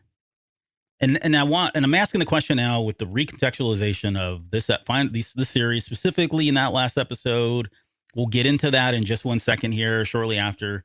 But I do want to read. I'm going to read the quotes, all three of them, that kind of play into this from the original, from A New Hope. And I want to see if this series changed anything for you in that regard. Okay, so the first part is when this is all kind of part of that same conversation, but with the exception of the third quote, which is from Return of the Jedi. But this first one goes back to A New Hope when Obi-Wan Kenobi is talking to Luke Skywalker, explaining what happened to his father. He says, a young Jedi named Darth Vader, who was a pupil of mine until he turned to evil, helped the Empire hunt down and destroy the Jedi Knights. He betrayed and murdered your father. Okay, the next quote. Your father was seduced. Well, this is from Return of the Jedi. Yeah, this is when when Kenobi is talking to Luke Skywalker on the tree stump there. He says, your father was seduced by the dark side of the Force.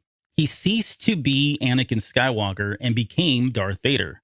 When that happened, the good man who was your father was destroyed. And then, of course, we get the wonderful quote of, many of the truths we cling to depend greatly on our own point of view.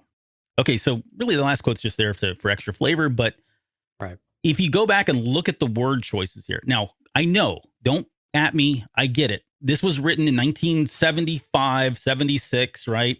And I understand there wasn't a full plan. That's why he calls him Darth. I mean, even in this quote where he says, a young Jedi named Darth Vader. We talked about whether or not Darth, why did he use that? We've always discussed that for years and years and years. And even this quote, it feels like at the time when this was written, that was actually the dude's name. His name was Darth Vader. Okay. Later on, it got changed into that being a title. But the question is whether or not... You're awfully passionate about this. I'm just letting you go, man. Man, it's like 40 years of arguing with people about this. I got to get it off my chest. So thinking about that now, and then the part about he ceased to be Anakin Skywalker and became Darth Vader. To me, that now reads as that was a conscious decision, right? There wasn't anything that provoked him. He decided to become Darth Vader. And he's speaking as though figuratively he was murdered and betrayed, right? His father was murdered and betrayed by this other entity, this other being, Darth Vader. So anyways, what did the series do for you? Did it do anything? Did it change anything? Did it clarify anything? I mean, the line where Vader says, you didn't, Anakin wasn't your failure, right? And he killed him. I think it very much, again, I think this is where you can't lose sight of Obi-Wan's line that, everything varies depending on your point of view. Mm-hmm. Because Obi-Wan clearly says that, my friend is dead. And again, by extension, Vader is the one that killed him willingly, knowingly, and for really a senseless reason Obi-Wan struggles with, because it doesn't make sense why this wasn't necessary. And I think from Obi-Wan's perspective, it's really difficult to try to continue to understand. And again, his own context and his own perceptions of how all this works are creeping in. And so to say that any of this kind of breaks those lines or it's inconsistent, I think is just more along the lines of, no, Obi-Wan is a person too. Obi-Wan is going to have his own interpretation and take on it. And so it didn't really change much for me, actually. I think it more or less reinforced what we learned in the original trilogy and what Obi-Wan shared. And it seems consistent. And again, I think in retrospect, and when Kenobi thinks more about it, he definitely thinks that, choosing the dark side It's a choice to choose the dark side.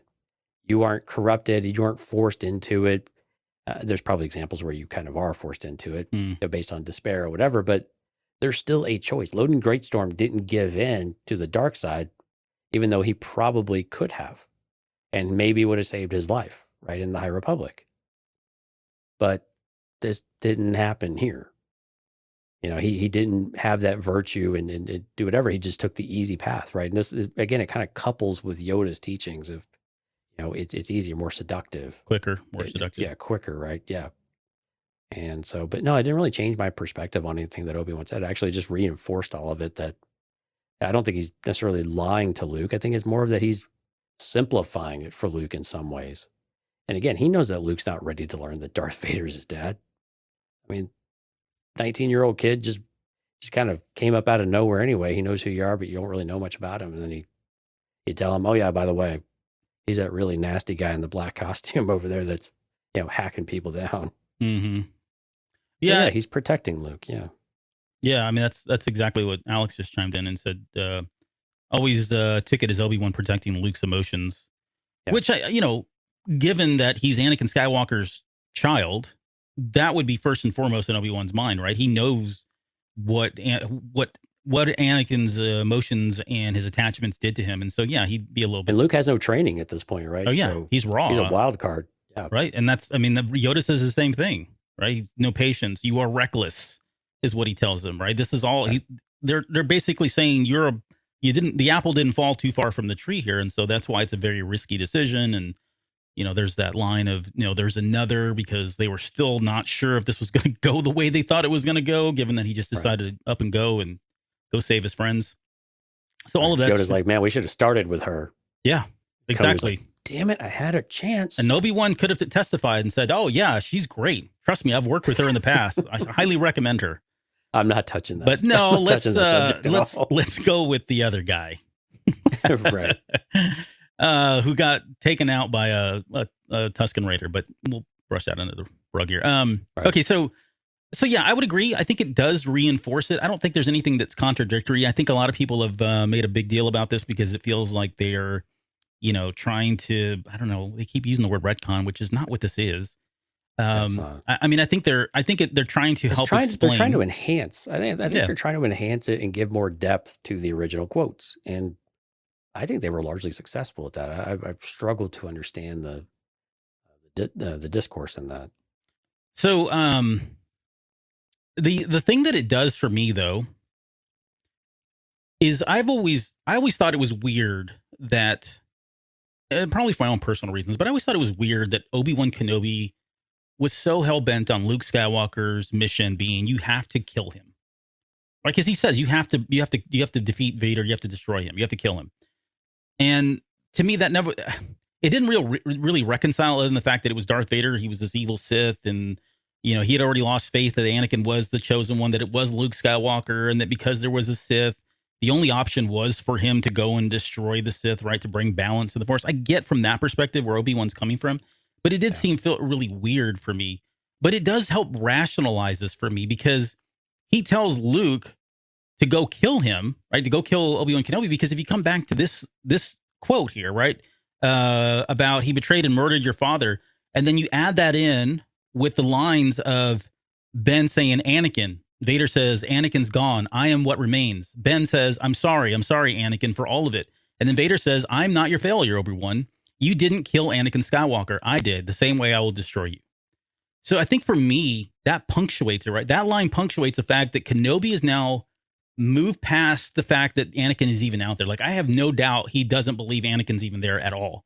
Otherwise, I think it would have been a different message to Luke about, there's still good in him. You could probably churn him. No, it's all like he has sat down and said, you're going to go kill your dad.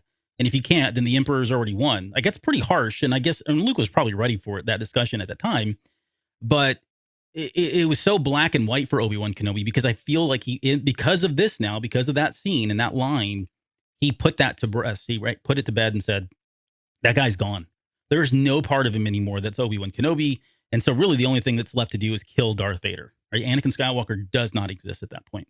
Right, but the part that Obi-Wan was wrong is if he kills Vader, Palpatine wins. Because Luke takes his takes his father's place. Yeah. And that's the irony part of it, that the only way to kill Vader was to save Anakin, right? Mm-hmm. And I know we've skewed way now into the original trilogy, but so yeah, beyond that, I would say, yeah, all of that makes sense to me. I mean, I think it does reinforce a lot of that. But I think this gets back into, I guess, a question that we've already discussed, but now having seen the whole series, had a chance to sit on it, we talked about this enough.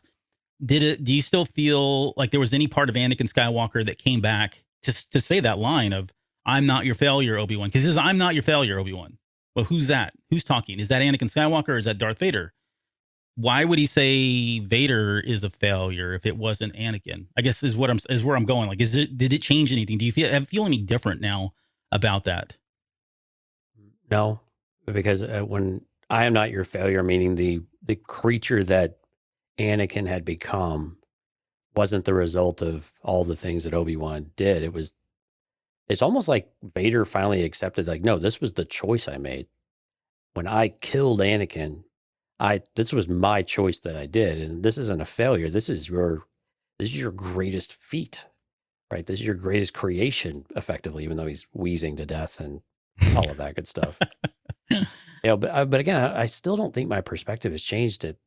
Was it Anakin coming through or was it Vader? I still think it was just manipulation of Vader, given the state he's in. Because I don't know. I guess there's a small part of me that says, okay, there's a very real conversation that Anakin was there for a moment, and then Vader was like, "Nope, you've had enough of a say." But again, shut up and sit down, dude? Right. But if I'm Obi-Wan, then I'm like, well, then Anakin is still in there too. And that's why I keep thinking, like, no, this was all Vader setting Obi-Wan up, saying, it's okay, old buddy, old pal, it's fine, but no, I killed him. Thank you, for helping me find out who I truly was. And I think that's where he knew that would be the last thing to just completely destroy and just turn the knife in Obi-Wan Kenobi to saying, no, the guy you knew is no longer around. There's nothing redeeming about me. So I think nothing's really changed for me too. Like, I do feel like that was Anakin, even if it was for a brief moment, coming up and saying, it's okay, you didn't do this, this guy did, right? Or you didn't do this, I'm not your failure, right? And I think that's Anakin speaking, literally. And then, like you said, Vader saying, no, go away, I did, right? He finished that sentence for him, and that was probably the end of it. And I don't know that it makes a difference one way or the other. I think whatever happens in that scene. But that would suggest more of like a split personality of sorts. Well, like I said, if from a technical perspective, psychology perspective, sure. But I've already explained, I think it's the Force, right? There's something different about, I don't see it in that sense. I don't know if maybe I didn't make a good enough case for this, but I don't see it as a multiple personality. I think it's more about the Force having a play in that personality rather than in being psychological. So, but where I was going with that is, I think that was Anakin Skywalker coming up, Anakin Skywalker coming up saying, I wasn't your failure, Obi-Wan. You didn't kill me. And then Vader finishing that sentence and saying, I did. And that was enough for Kenobi to go, okay, now, because he says, then my friend is truly dead. Like, okay, this is the end of it. Whether he believes it or not, right? Whether he believes that was Anakin Skywalker, maybe he doesn't. Maybe he doesn't even think of that. Maybe, like you said, maybe he just sees that as that's Vader talking 100%. But it's just something about the lighting that I don't understand why they would do that without kind of signaling that was happening. Maybe they did it for dramatic purposes and all that, but the timing is just too coincidental to not think that there was some part of Anakin Skywalker that crawled its way to the surface to be able to finally have that conversation and absolve Kenobi of any wrongdoing here. Because going back to the question, does Vader take any blame for this? I don't think Vader takes blame for anything. Like, he does. Again, he's maybe the savior. Yeah, exactly. In that one moment, like I said, when Palpatine tells him that he did all that, I'm with you. I think for that one split second, he probably did, but he blames everything on Obi-Wan Kenobi. I think the Anakin Skywalker, the good man that Kenobi talks about a little bit later, would be the only person that would be able to take blame for this and say, okay, yeah, I screwed up. This is my fault. And I think that's what we saw there. And that was probably that was what ultimately allowed him to be a Force ghost and make its way. I'm not going to say redemption because he never really go through that, but that was the part that was still in him that allowed him to kind of go on and become that Force ghost. Okay, so let's wrap this up. Let's talk about the final thoughts here. The questions of what kind of Vader do we see here at the very end of the series? From this point, he's going to go into Rebels unless they throw in something right with the comics and all that. He's going to go into the Rebels timeline. And I don't know that he's really any different here. I mean, he's still pretty powerful. He doesn't show up a lot in Rebels. There's a couple moments where he does. He's riding TIE fighters at this point. So, I mean, come on. His powers are continuing to grow here. But I guess he's definitely worked on his presentation and his ability right. to make an entrance. His entrance abilities, yeah. But do you feel like at this point who is this Vader that's going into this new Rebels era? And, what's different about him? I mean, outside of the obvious, meaning I think he's put this whole obsession with Obi-Wan. Well, hold on. So I know I don't believe that at all. No, I was going to say, you don't believe this, though. And I respect that. You feel like he's still thinking about Kenobi, even though he's telling the Emperor this will never happen again, right? I'm sorry about this. And, I know where my loyalties lie, and that's with you, and I need to do that. And we've discussed already about, well, maybe we can talk about it now, too. We've discussed about why that's important to Palpatine and why it's important to Darth Vader from a rule of two perspective, right? Or standpoint. But what are your thoughts, I guess, on this?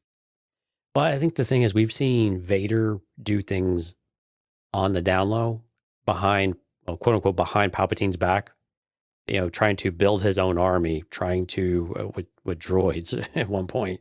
And again, there's a lot of comic books with Dr. Aphra and some of that. Or trying to convert his son without Palpatine knowing.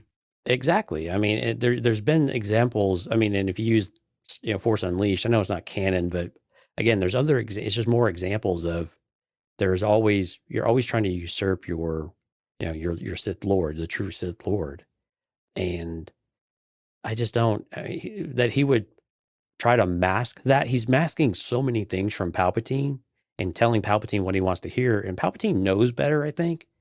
But at the same time, it's still this idea that he is still subservient. He is still backing down and knowing his place. Even if Vader might think it's building more time. But again, all it's doing is serving the Emperor in other ways because it's building his hatred and his anger and making him, presumably stronger. And so that I think Palpatine has no expectations that he would actually drop the Kenobi obsession. It's more of a thought that putting in his head that, this is making you weak. Your desires are taking over my commands and my will. Is that really what you want to do? And again, these are kind of mind games that he plays, but I think it's always there. And again, when we see Kenobi show up and he senses him in A New Hope, the obsession it picks right back up. It's always simmering under the surface, but over time it probably got a bit less because Kenobi disappeared off the radar. But just because he's told to stop, Vader never really stops or lets go of anything. That's like if he were to say, well, don't think about Padme anymore. Yeah. Well, he's still going to think about Padme. Yeah. And I don't disagree. Is his obsession active? No. Right. But I think it's always there. Because it's what fuels Vader. Padme and Kenobi are what fuel Vader. And eventually his hatred for Palpatine. And his desire to find his son, Luke. I mean, that in a different way. Yeah. And then, and absolutely later on, that very much is the case.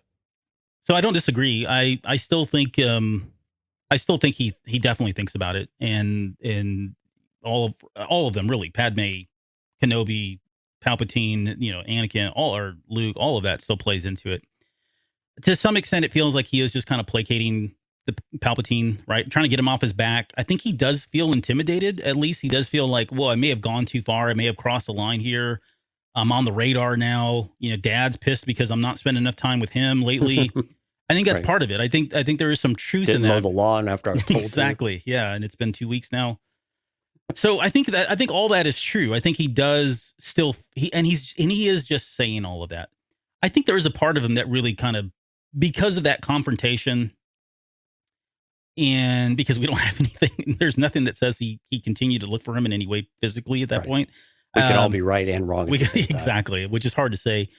But it does feel because he goes into Rebels, until some more material comes out, it does feel like he's at least gone a little bit undercover here, right? It's not as overt as it's been, especially in the series, right? He doesn't want to make any more waves of Palpatine because I think there's still, and that's again to bring this up, but there is a part of us that we've discussed about the rule of two and the importance of Vader focusing his death efforts on Palpatine and making Palpatine stronger through that, and vice versa, right? So there is part of that.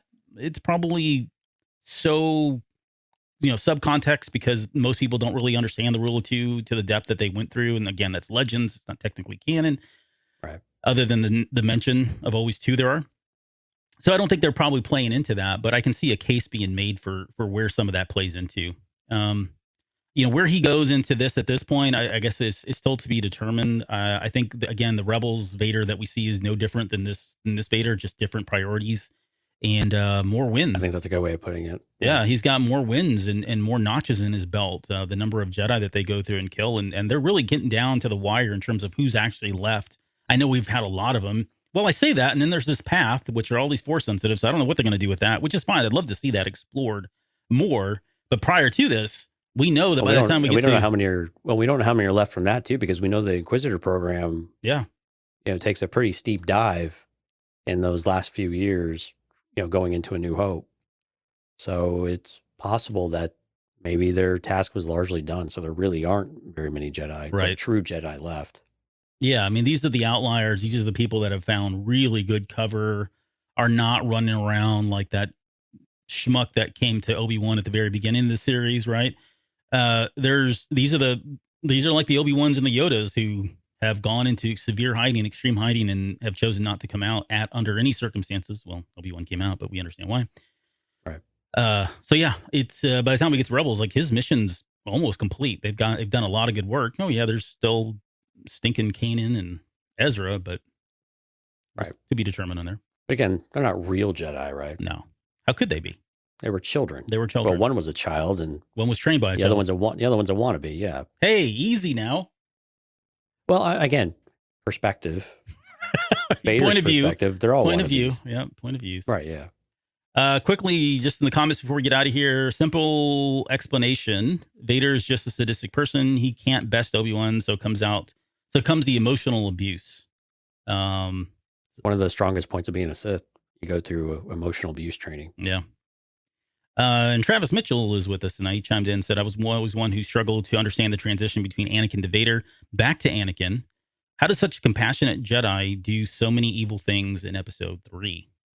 And there's more, but I think at the heart of it, it really just kind of comes down to it's really the attachments. It's really the emotions that Anakin feels. And the Jedi have, for reasons I think will be described and explained in phase 3 of the High Republic, or phase 2, as it may be.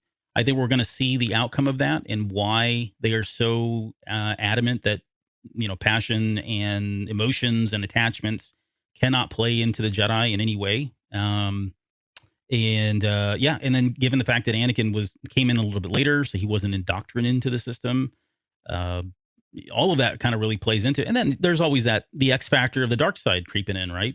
Right. That corrupted him on the inside. So it shows you that how somebody as compassionate as we see in episode 1, somebody who is so selfless and so pure and so innocent is able to go from that to who we see at the end of episode 3. There's a lot of, they say it takes a village to make an idiot. Is that right? No, it's to raise a child. Well, I think with Travis and some of the things that Travis was saying later on is that, you get this built up rage, and maybe not rage, but it's this surge of adrenaline, mm-hmm. right? And you make a decision, but for a lot of people, you have that remorse part of it. You settle down and you come back to your reasonable mind, right? And I think we kind of see that when Anakin takes out Mace, and we definitely see that. He's like, what have I done? Yeah. But again, then that's the time where if you have someone lurking over you that has all of these other sadistic plans for you, and they have this scheme and they know what they want you to be, that's when they go in for the kill, right? And that's master manipulator.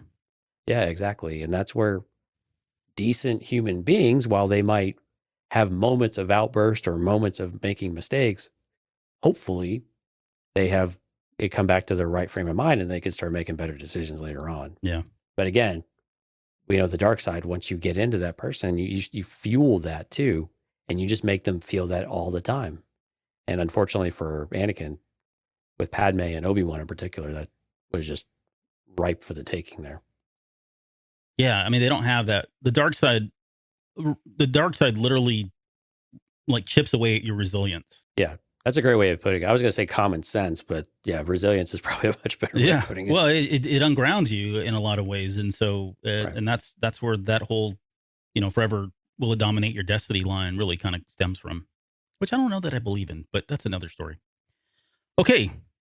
Well, I think it's going to do it for this episode on Darth Vader, at least from the Obi-Wan series. Any final thoughts, I guess, for you? I mean, I think we were all pretty happy with the Vader we got. We didn't really even get into like the combat prowess that he displayed with Reva and Obi-Wan and all of that. Yeah, his abilities, I think, speak for themselves. Yeah. And some of those, and we could always debate where did he learn this from or where did we do that? But again, it's this psychological aspect that's always been more interesting about Anakin and Vader and Obi-Wan and where that comes from. And I think that's what the series really, it was important for them to highlight that, yeah, give us some cool visuals and, force strength and some of that. But again, at the end of the day, it really comes down to that relationship and the mind games of sorts of what they're playing.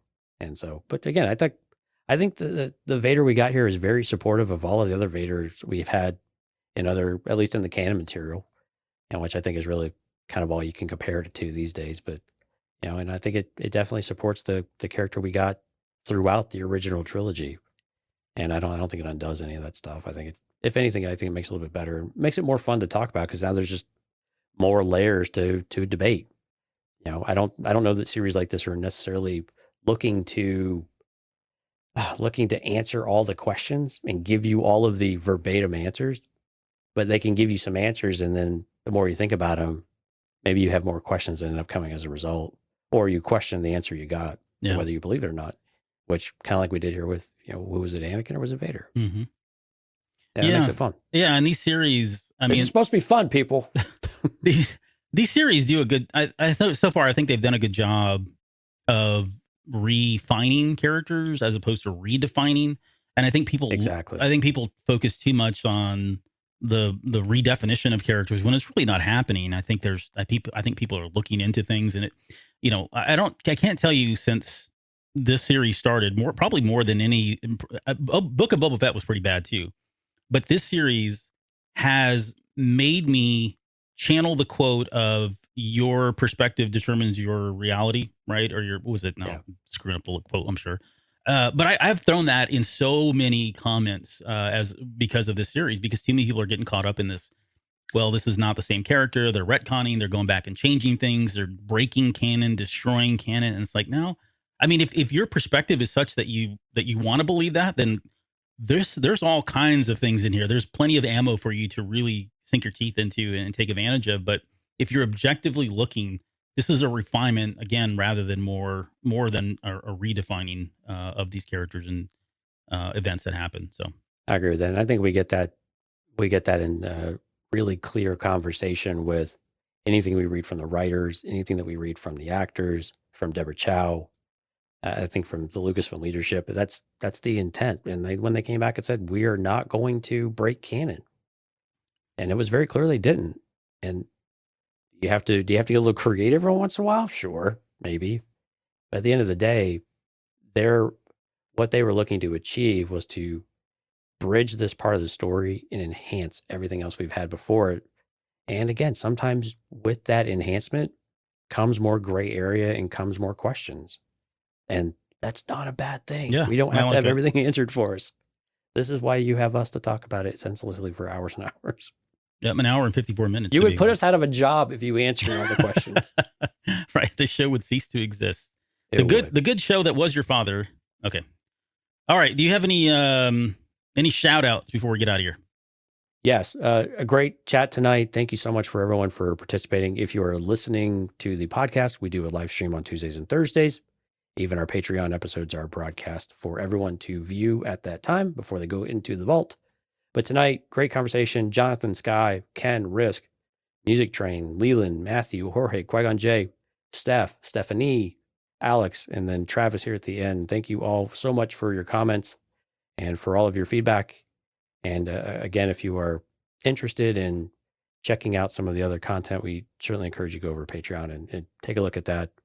We're pretty proud of some of the things we have there. And we have a really cool episode coming up this week where you guys get to talk to us and tell us what your top 3 favorite moments are. So excited for that. Hope everyone tunes into that on Thursday night. It will tell you if you got them right on Thursday's show as well. Yes, there will be grades and there will be a scoring system. And in true dark side manner, we're going to pitch against one another until you break. So we're looking forward to that. Yeah, it's going to be great. Hey, great fun. While we were doing the show, Cole Risk Bayless, who's with us tonight, upped his Patreon amount. So thanks for doing that. Appreciate it. Oh, thanks, Cole. Yeah. So, hey, man, get him on the list. If he can make it Thursday, we can get one more person in too. So that's right. Yeah, Cole, if you're still listening, reach out to me and I'll ping you otherwise, if I remember.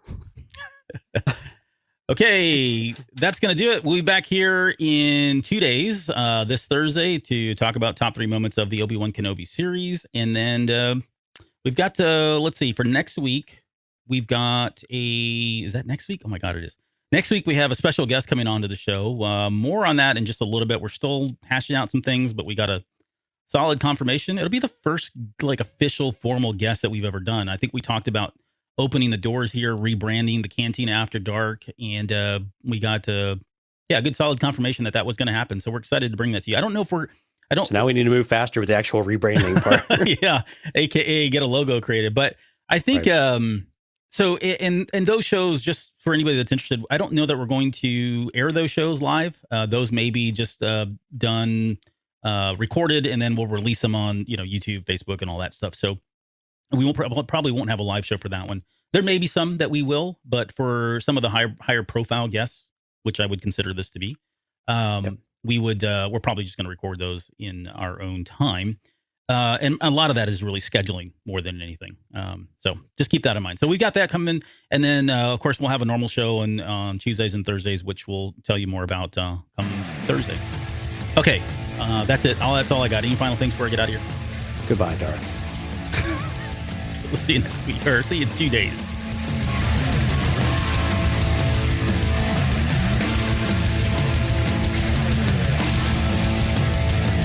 You're still listening? Wow, that's amazing. Well, I'm here to give you the disclaimer.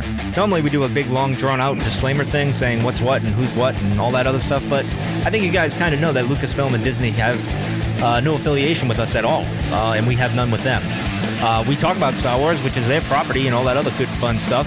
But I think you can tell which is our stuff and which is their stuff. If you can't, well, then send a lawyer to send an email to me, and I'll be glad to chat with them. Other than that, you know what's what. So that's your disclaimer.